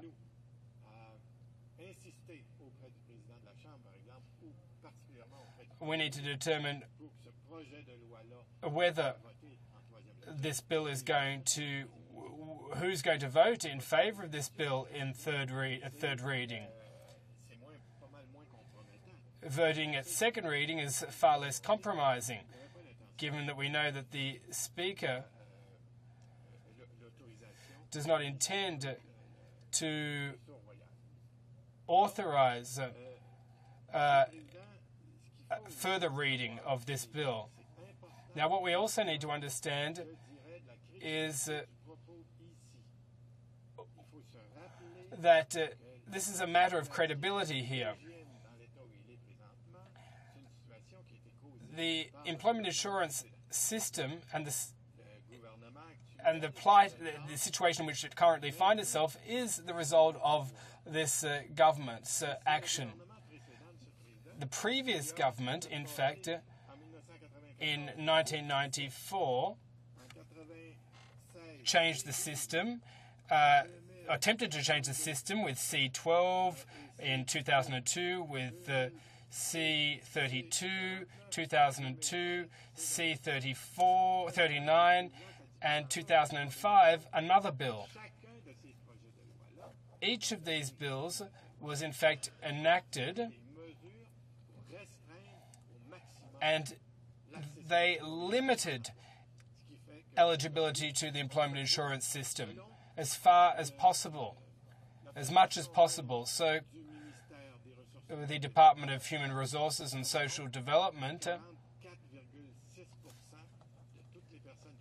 has determined that 44.6% of those people that pay into employment insurance actually are eligible for benefits. Now, this is dramatic. This not only has an impact on the individual that loses his or her job, but also an impact on the family and the regional and provincial economies. We know that people that don't receive employment insurance benefits will end up on welfare.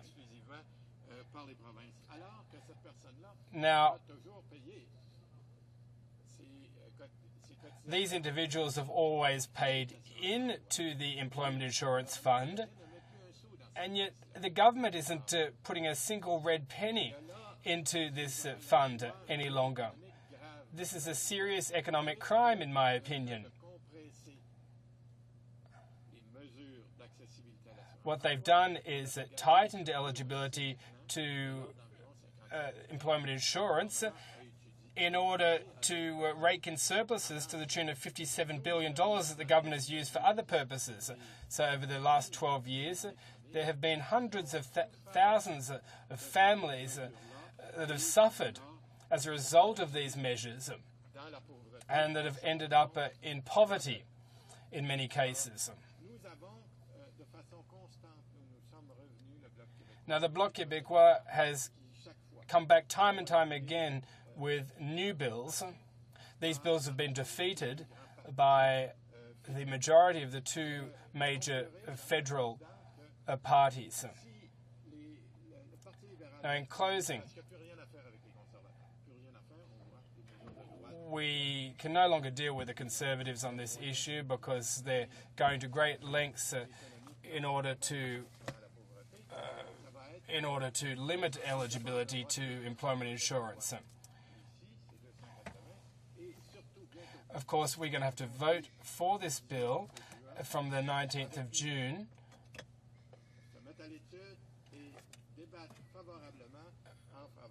There needs to be consideration of this bill. And as I said, I introduced this piece of legislation. Bill C-280 would reinstitute this 360 hours for the 60% of earnings, as I said before.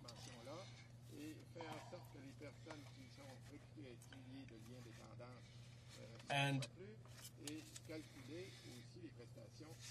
benefits would be calculated on the 12 best weeks of earnings. So the time has come to vote in order to fix the employment insurance system, and I thank you, Madam Speaker. For Hamilton, Stony Creek. Well, thank you, Madam Speaker, and a little distracting here. I am pleased to speak today on Bill C-280, which was introduced by the NDP member from Algoma, Manitoulin, Kapuskasing. And I want to thank her for putting this bill forward. There is some controversy around it, as we've heard from the Speaker, about the cost factor. But, Madam Speaker, in the midst of this recession, where so many workers who have, through no fault of their own, found themselves unemployed and today quite desperate, Bill C-280 would begin the process of setting right those aspects of Canada's employment insurance system that have been shut down for so many Canadians since the 1990s, as you have heard from the previous speaker. Now, on first examination, C-280 appears to be a relatively simple piece of legislation, but I'll remind the members present that it has two significant objectives. This bill would create a uniformed level entry for every person who makes a claim for EI benefits by lowering the threshold hours for qualification to 360 hours for people in every region of Canada. Madam Speaker, we hear from various media outlets that the Liberal leader is proposing the same 360 hours for qualification for EI benefits. But just a minute, Madam Speaker. I would point out that the Liberal leader is in fact proposing only a temporary fix to the qualifying hours for just 1 year. Now, I want to be clear. The NDP members, this NDP member's bill, C-280, proposes a permanent change to 360 hours for qualifying for benefits. And in addition, 280 would ensure benefits to people are also based on their best 12 weeks of earnings in the year prior to their claim. Now, you will know, Madam Speaker, that this would be a marked improvement over the current 14 weeks that are considered to set benefit levels today. Now, Madam Speaker, it appears that from the comments of the leader, their leader, the current Liberals are actually interested in reforming employment insurance. This is something we in the NDP have called for years. And in fact, Madam Speaker, I'd say that the Liberals have a particular understanding of the current EI rules, because much of what we need to repair today actually comes from the damage that they themselves inflicted on the system in the 1990s. Again, Madam Speaker, you'll also recall it was during that period that the Liberal Finance Minister, later Prime Minister, the former member from LaSalle-Mard, who not only changed the eligibility rules for employment insurance, but actually the very name of unemployment insurance was changed to employment insurance. Those members' changes included a change of philosophical view regarding the contributions of workers and employers, that they now be viewed not as premiums for insurance, but as being payroll taxes. The contribution/premiums acquired then could be directed to general revenues for debt reduction. Now, Madam Speaker, turning EI into a tax on working people fed Liberal surplus budgets and helped them to justify implementing corporate tax breaks. Of course, this was a passion shared by their friends of the day, the progressive Conservatives. But in fairness, Mr. Speaker, I am pleased that the Liberals have done a 180-degree change and now apparently, at least as a temporary measure, share our goal to see the threshold for benefits lowered to 360 hours. Bill C-280 will put an end to the regional disparity in the qualifying period. Now, this NDP bill will ensure that the flow of EI dollars to more Canadians, will ensure the flow of EI dollars to more Canadians who so desperately need it right now. The existing EI rules set 9 different sets of criteria in terms of hours worked for 9 different ranges of regional unemployment rates. Workers in Canada can be required for anywhere from 420 to 700 hours of eligible work to become able to be a claimant for this benefit. This inequity is not suited for the kind of job losses that we are seeing in Canada today. Regional unemployment rates are in flux and shift from day to day and from week to week. EI must be better able to respond to this challenge. Now, common sense should dictate this. But, Madam Speaker, I find common sense just isn't common in the halls of this government, or the preceding one for that matter. Madam Speaker, we are hearing support for changes to EI from some non-traditional places, like the TD Bank and the Caledon Institute, both of whom are saying that lowering the number of hours needed to qualify for employment insurance is the right thing to do to further combat the global recession. Now, these two particular groups clearly understand that EI does not only serve the individual, but EI serves the community's well-being and that of our nation as a whole. They understand very well that if we hang our workers and communities out to dry, it's not only bad for business, but bad for the future of our country as a whole. Across this country, Canadians will tell you very quickly there is much more to an economy than balance sheets and mathematical equations. Mr. Speaker, for instance, Canadians know that the economy is only as secure as the lives of the people who make up our country. The TD Bank and the Caledon Institute have taken a view of our economy that is both one for the long term as well as a view for the short term. They recognize that one important economic measure that will help support our hurting economy is in an almost immediate way is an employment insurance system that catches more people in the safety net, not fewer. There will be those, and even some in this place, who will contend that we cannot afford to make employment insurance more accessible. Madam Speaker, after years of building up a $54 billion EI surplus, the Conservative government wrote it off the books last year. This government owes Canadians the EI protection that they have paid into for years. Canadians have played by the rules. Now this federal government must set EI rules that protect them. Madam Speaker, I can hear it now, like an echo in this place, how the government has already expanded the number of weeks a person can remain as a claimant. Yes, Madam Speaker, this is certainly true. But those 5 weeks mean nothing to a person, to a family, when they do not even qualify for benefits in the first place. And these extra temporary weeks are only a temporary stopgap added to the end of a benefit period where they are statistically less likely to be even collected. The NDP has told the Conservative government repeatedly how it is critically important to remove the 2-week waiting period for new claimants at the front end if you want to help a majority of claimants right now. What is clear, Madam Speaker, is that we have the opportunity to not only do the right thing at a time of national need, but we clearly cannot afford to miss this opportunity to fix a discriminatory and close to dysfunctional system. The current Conservative government often looks to the U.S. to see their experience in any given matter. I offer the chief economist for Moody's credit rating service as an example. He testified before the U.S. House Committee on Small Business last July that apart from U.S. food stamps, the best bang for the government buck was to ensure that unemployed workers have access to employment insurance benefits.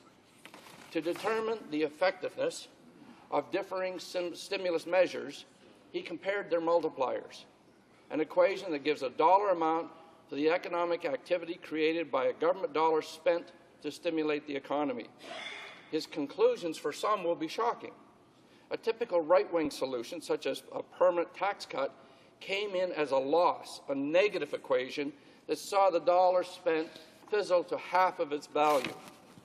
His opinion was that they were in fact drains on the economy. Infrastructure spending was quite good, with a multiplier of $1.59 for every dollar spent.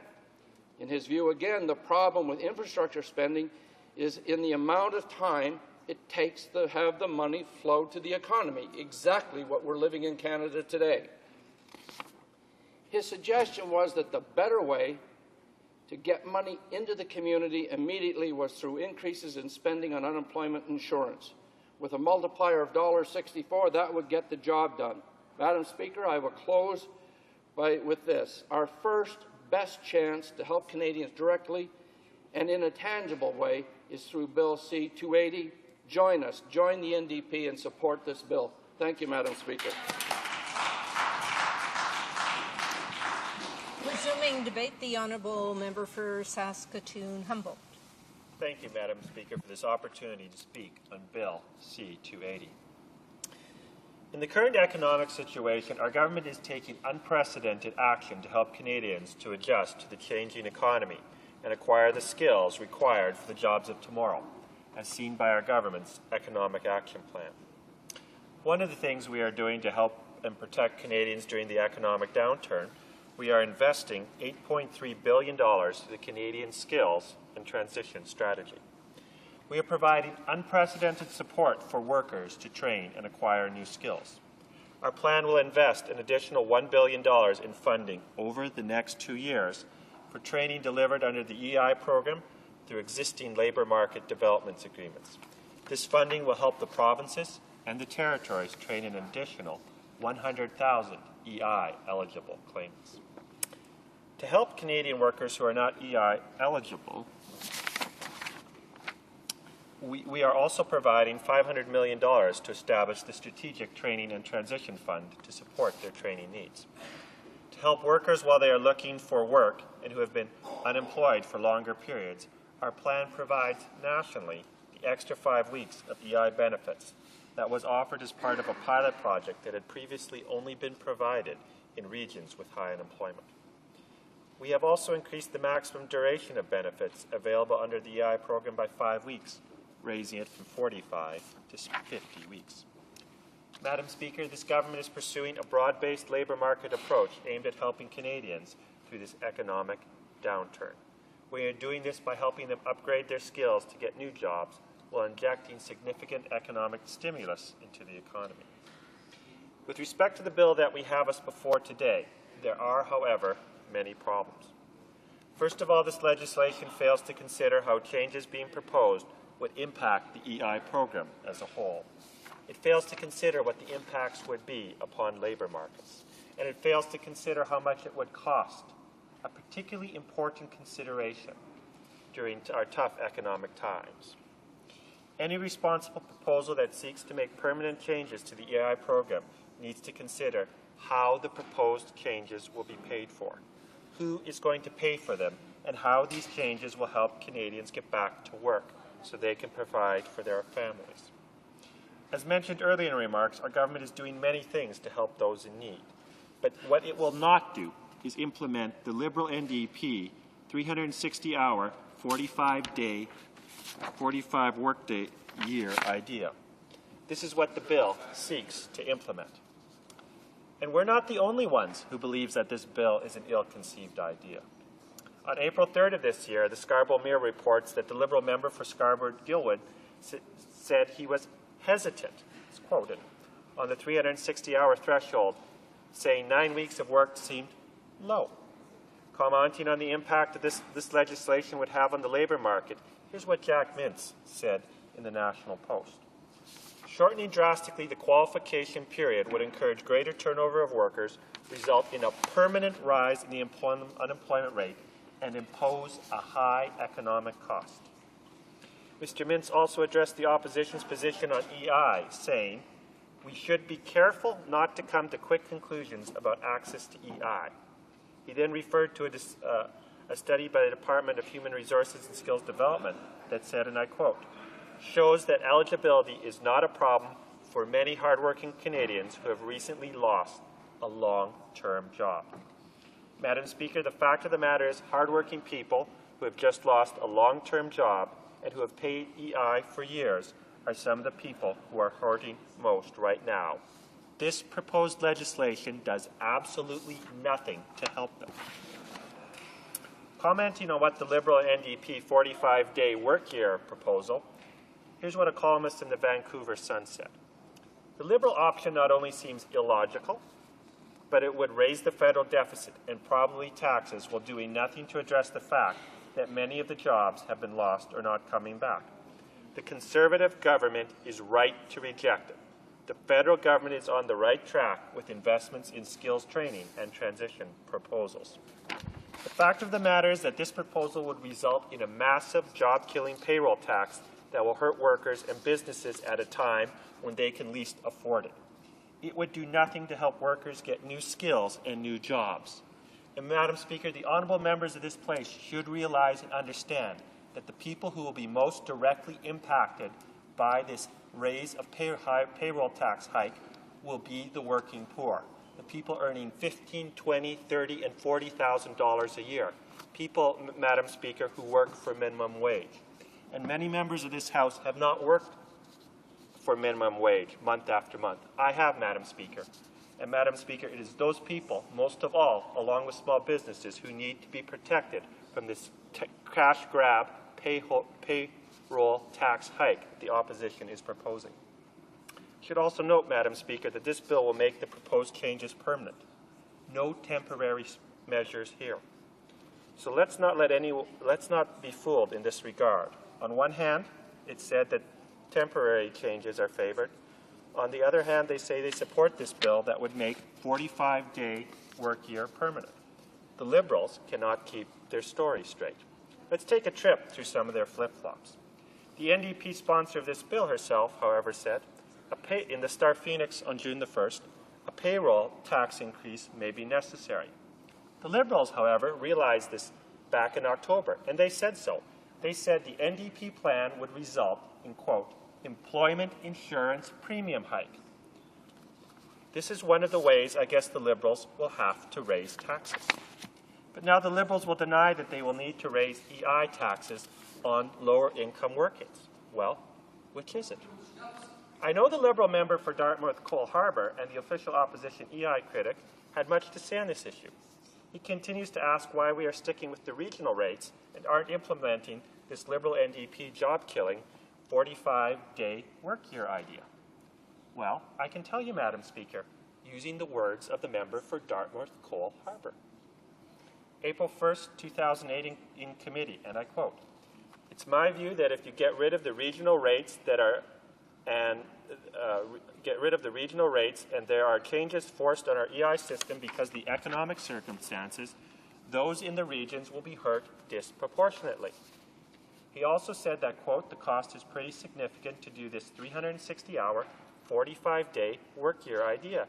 He said that we should, quote, "keep the regional rates." This is to protect those people in high unemployment rates. He said that barely a year ago, Madam Speaker.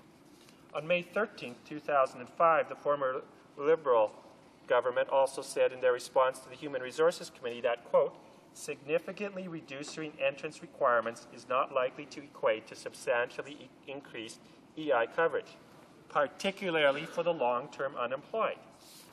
Now they don't seem to agree with themselves. Well, Madam Speaker, I am loath to quote Liberal members opposite, who now seem bent on implementing irresponsible and ill-conceived policies. I must say that on past occasions, they did occasionally talk some common sense. But where has that sense gone? Before trying to help others, Madam Speaker, I think the Liberals, especially the member for Dartmouth Cole Harbour, should try to help himself. They should listen to themselves on what they had to say in the past. They might learn a few things. While the opposition continues to propose irresponsible and ill-conceived ideas that will only increase taxes by billions of dollars, Canadians can rest assured that our government has taken unprecedented and effective action to support workers to get through these difficult economic times. This government will not raise payroll taxes on working Canadians, on low-income Canadians. We will not target small business and the workers of this country. Madam Speaker, the proposals in C-280 would result in a massive increase in the job-killing payroll taxes that will hurt workers and businesses at a time when they can least afford it. These proposals would also do nothing to help hard-working Canadians who have paid into EI for years and years and have just lost their job. It is for these reasons and the reasons I mentioned earlier that I cannot and I will not support Bill C-280. Thank you, Madam Speaker. Resuming debate, the honourable member for Algoma, Manitoulin, Kapuskasing has 5 minutes to close the debate. Thank you, Madam Speaker. I am pleased to rise and respond to the completion of the second reading stage of my private member's bill. I am grateful for all the MPs who spoke to this bill and look forward to continuing this discussion in committee should the House vote to move in that direction, which I expect it will. New Democrats have been focusing on problems within the employment insurance system for many years now. We criticized the change that took EI from being a self-sufficient fund capable of responding to immediate problems without jeopardizing year-to-year fiscal budgets to becoming a part of Canada's general revenues and expenditures. We all know that money, over $55 billion, was stolen by the Liberals and used to pay down the deficit. And now, it would seem that the Liberals have finally come to their senses and may very well realize that the NDP were right all along. The Conservatives have continued to use EI premiums paid by employers and employees as a cash flow for general revenue, instead of ensuring it be standalone fund, which would specifically be used by those who find themselves out of work. We expressed grave concerns about how it was becoming more difficult to claim employment insurance and the inequities that were coming to define the program. New Democrats criticized how EI became a tax on workers, a tax led to a decade of surpluses, a tax that fueled corporate tax cuts by both the Conservatives and the Liberals, and a tax that placed an unfair burden on hard-working Canadians and employers who have the right at this point to demand more for all they have paid for over the years. Had EI remained relatively accessible for Canadians that lost their jobs throughout these changes, it may have been more difficult to criticize some of these changes. But it hasn't, Madam Speaker. Employment insurance is only accessible to about 40% of those who pay into it. Where is the justice in that? There is none. With 347,400 jobs lost since the last election and another 320,700 laid off in that same period of time, there is no question this is a timely bill.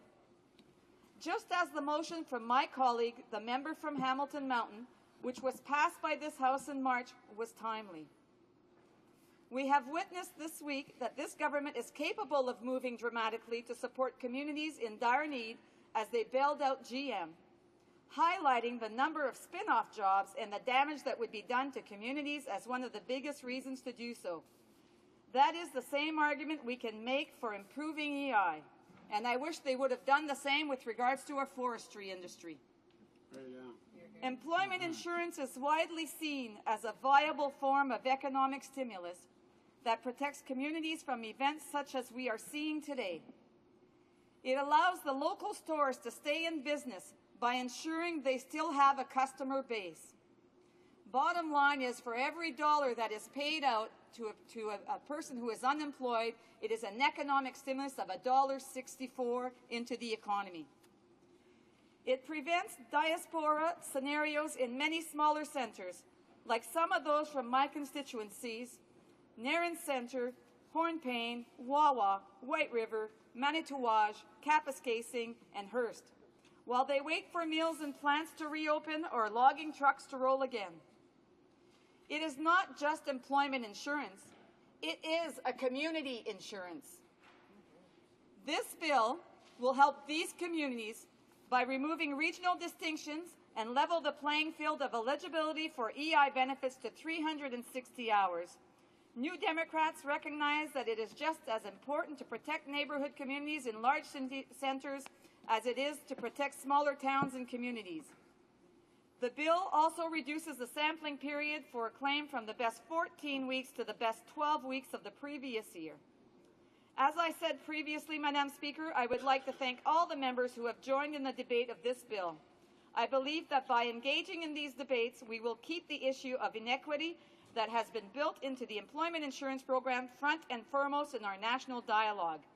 New Democrats are committed to the fight for an equitable employment insurance program that serves our country well. This bill goes a long way in that direction, and I look forward to shepherding it through the committee process. Thank you, Madam Speaker. Okay.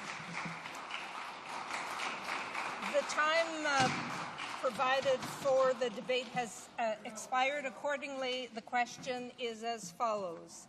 Madame Hughes, appuyée par Madame... Ms. Hughes, seconded by Ms. Krauser, moves that Bill C-280, an act to amend the Employment Insurance Act, qualification for and entitlement to benefits, be now read a second time and referred to the Standing Committee on Human Resources, Skills and Social Development, and the Status of Persons with Disabilities.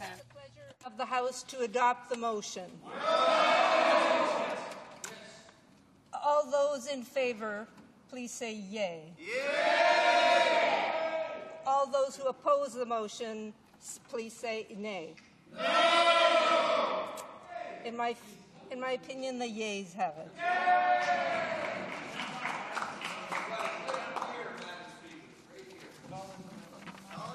Okay.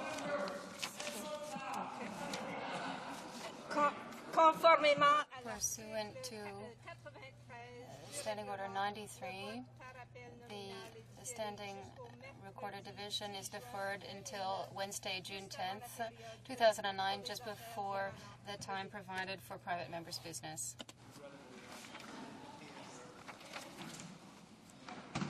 Order.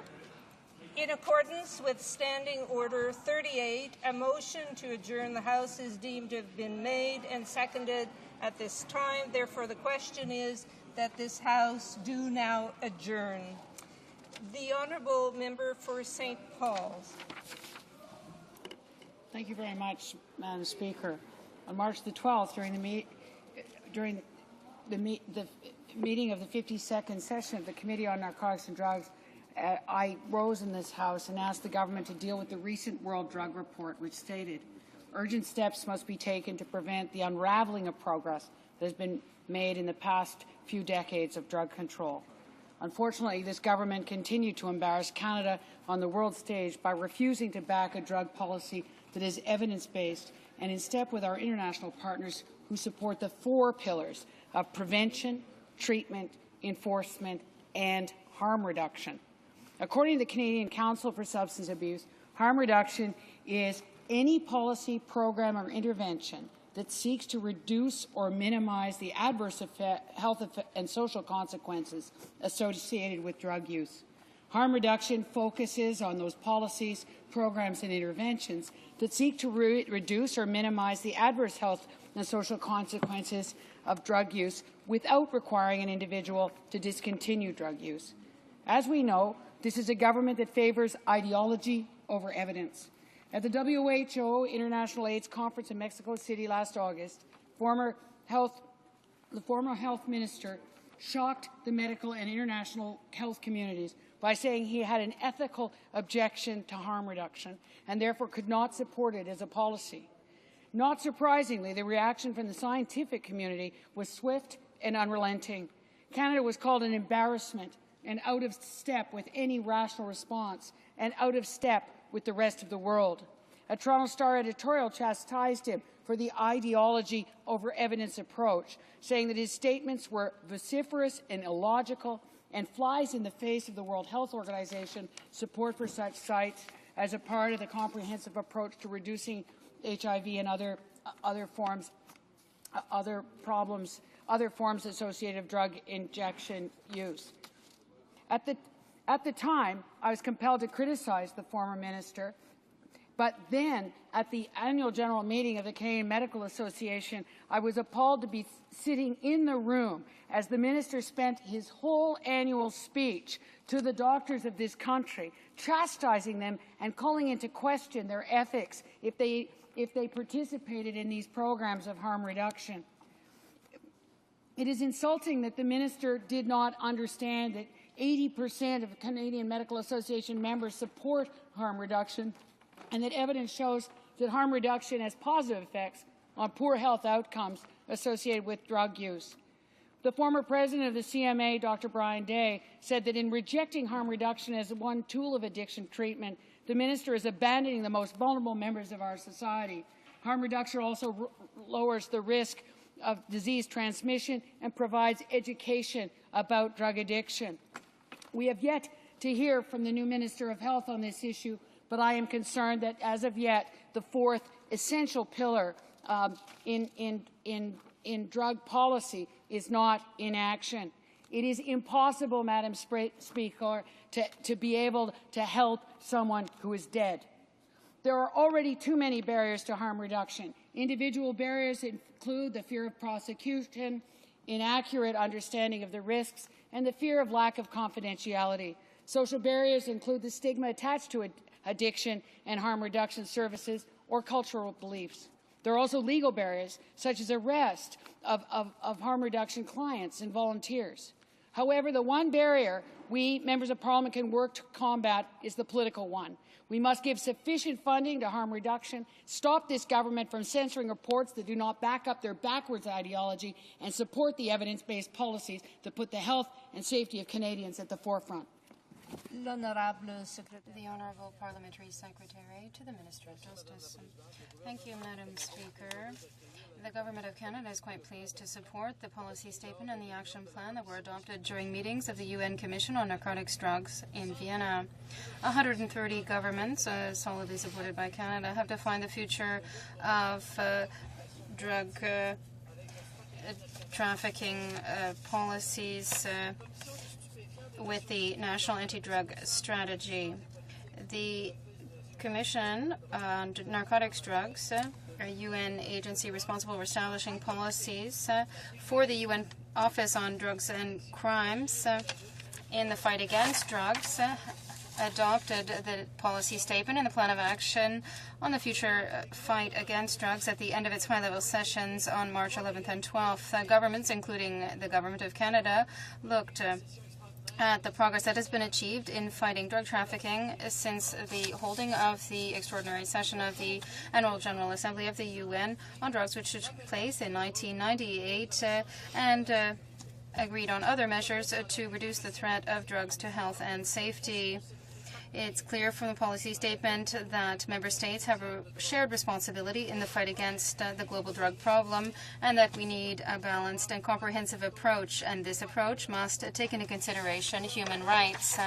Governments have also approved an action plan with 30 solutions in problem sectors, reducing addictions, reducing the illegal supply of drugs, controlling precursors and amphetamine-type stimulants, international cooperation to eradicate illegal crops and ensure alternative development, fight against money laundering and legal cooperation.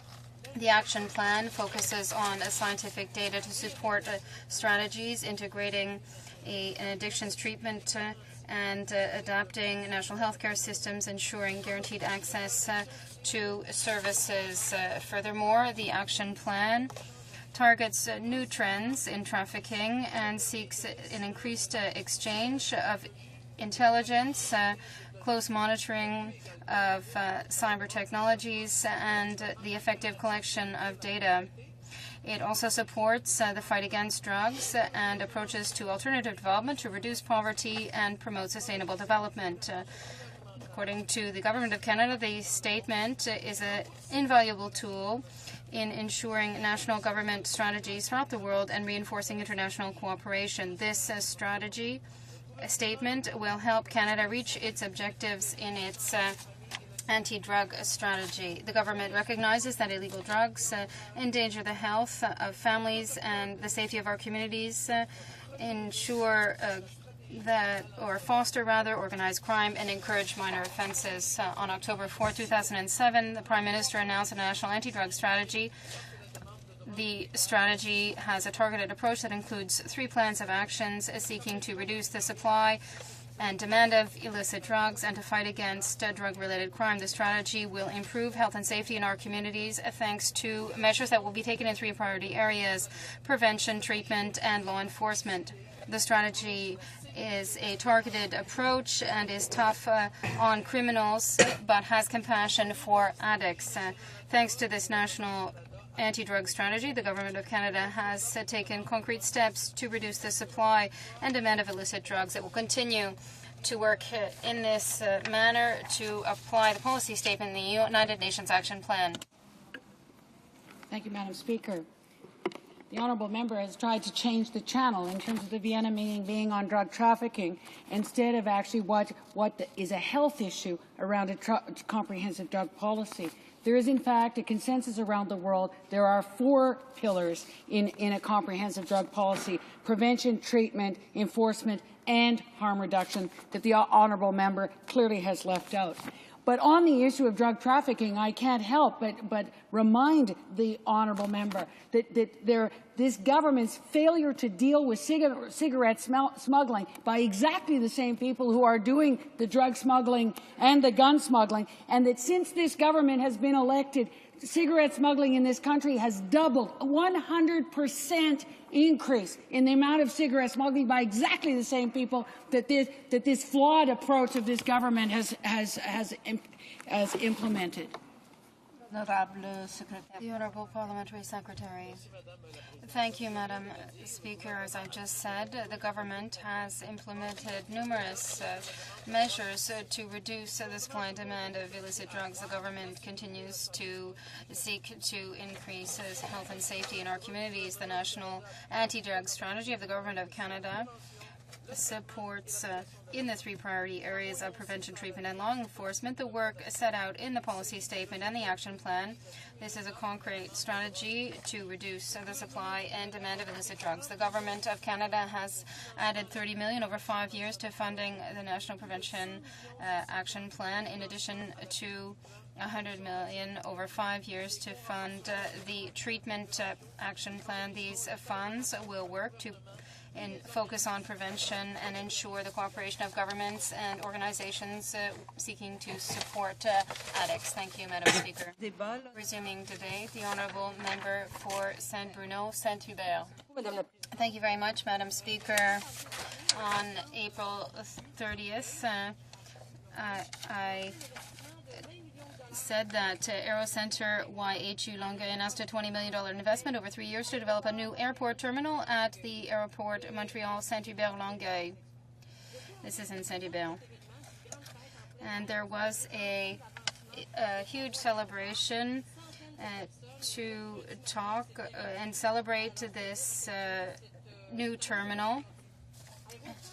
And Aero Centre YHU Longueuil is a consortium that includes a not-for-profit organization, -L, and the acronym means the Saint-Hubert Airport Development and the City of Longueuil.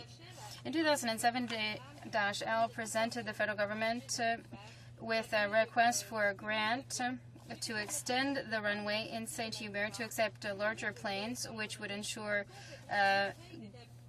development of the airport, create economic development, and increase activity. And this is a region that includes not just the airport, but the Canada Space Agency, an aerotechnical school, Aerovision, which is an organization in St. Hubert that promotes aviation and aerospace jobs. We also see here that there are a large number of aerospace companies such as Pratt & Whitney and Hevro DevTech, as well as a number of other companies and subcontractors. It's the 5th largest airport in Canada. On Saturday, I took part in a day organized by Aerovision to celebrate the 100 years of aviation. It was a great day, and there were a lot of young people who took part in this. In the evening, the invited speaker was the grandson of Charles Lindbergh, Eric Lindbergh. It was a great party, and everyone asked me to continue to promote the development of this airport in the House, including Eric Lindbergh. Mr. Lindbergh asked me to do everything I could here in the Parliament to help promote the St. Hubert Airport. So the project description and the grant application was presented 2 years ago and were examined in depth. Recently, -L resubmitted another request which meets all the criteria. So it is essential that St. Hubert gets a new airport. The government, through the Department of Industry and a number of other officials, is making significant investments in the aerospace industry in Canada. But as we know, we are seeing that the government is investing a lot in the auto sector, but not a lot in Quebec for aerospace. So it's very important for Quebec. I would remind the Minister of the commitment made by his government during the election campaign. What is the Minister waiting for to announce a decision in this regard? The Honourable Parliamentary Secretary to the Minister of Transport. Thank you, Madam Speaker, and I'm pleased to rise today to address the members opposite question which she raised in April regarding the St. Hubert Longueuil Airport. In fact, I understand the member's position on this particular issue because I represent Fort McMurray Athabasca, as you know, which is 6% of the gross domestic product of the country. It has one single runway, which is the busiest runway in North America. And indeed, Madam Speaker, there are approximately 5,000 Quebecers that work directly or indirectly in the oil sands and use that airport from time to time, in fact on a weekly basis, to bring home money and themselves to their families. So I do understand what the members opposite is talking about in relation to priorities and the necessity of keeping the economy going and investing in places that are necessary for the economy, especially during a time like this. And I'm pleased to say that under the leadership of this Prime Minister, under the leadership of this Conservative Cabinet, our government has made significant investments in Canada's airports through the Airports Capital Assistance Program. Under this program, as she knows, eligible airports can receive funding for capital projects related to safety, the protection of assets, and the reduction of operating costs. This program actually invests nearly $30 million annually and helps close to 100 airports across the country. In Quebec, in fact, the member opposite's home province, more than 30 airports have benefited from this funding, including the Saint-Hubert Airport. This year, ACAP, this program, will provide $8 million of financial assistance to airports in the province of Quebec, other airports that are in priority and are in line for this particular funding. In the past 2 years, in fact, the Saint-Hubert has benefited from the Airports Capital Assistance Program, and this allowed them to purchase important pieces of equipment that they prioritized in order to keep travelers safe and sound, which, Madam Speaker, is the priority of this government. We want to keep Canadians safe and secure, and we are doing exactly that.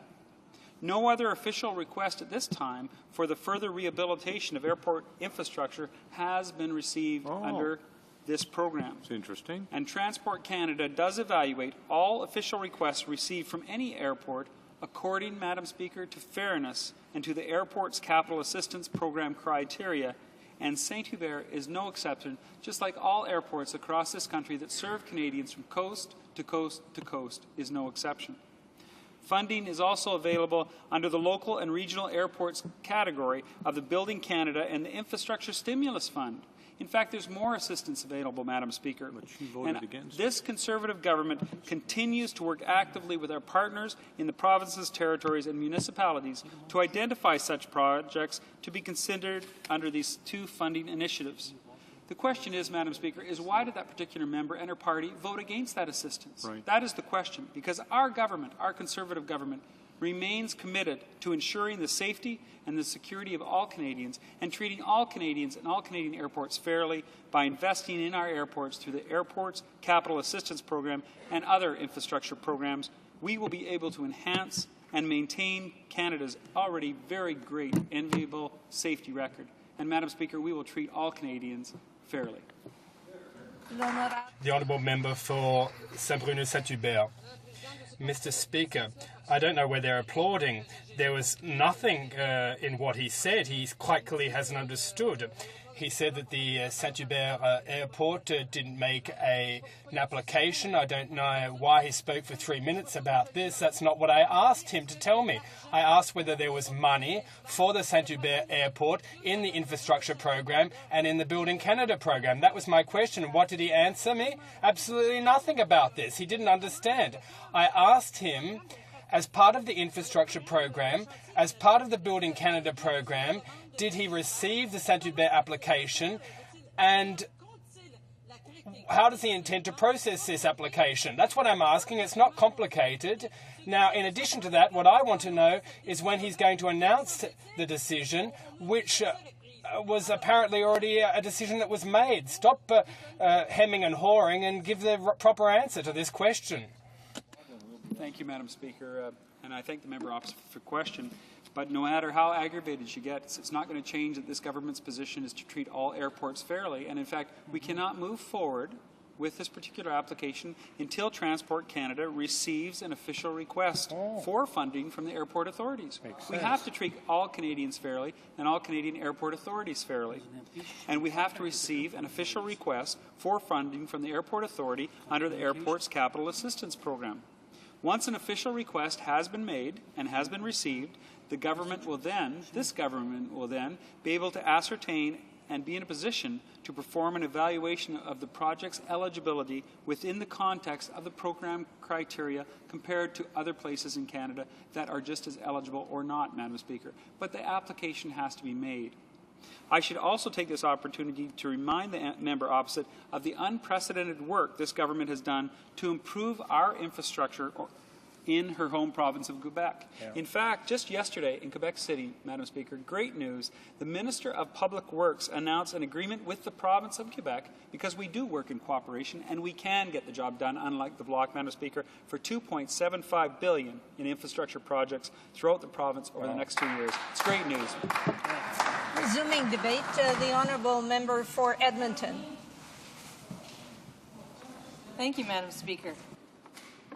Previously in the House, I raised concerns with the Minister regarding continued delays in government action on climate change and the rising rates of Canadian sources of greenhouse gases. I asked the Minister if he would finally move to impose legally binding absolute reduction targets for major emitters.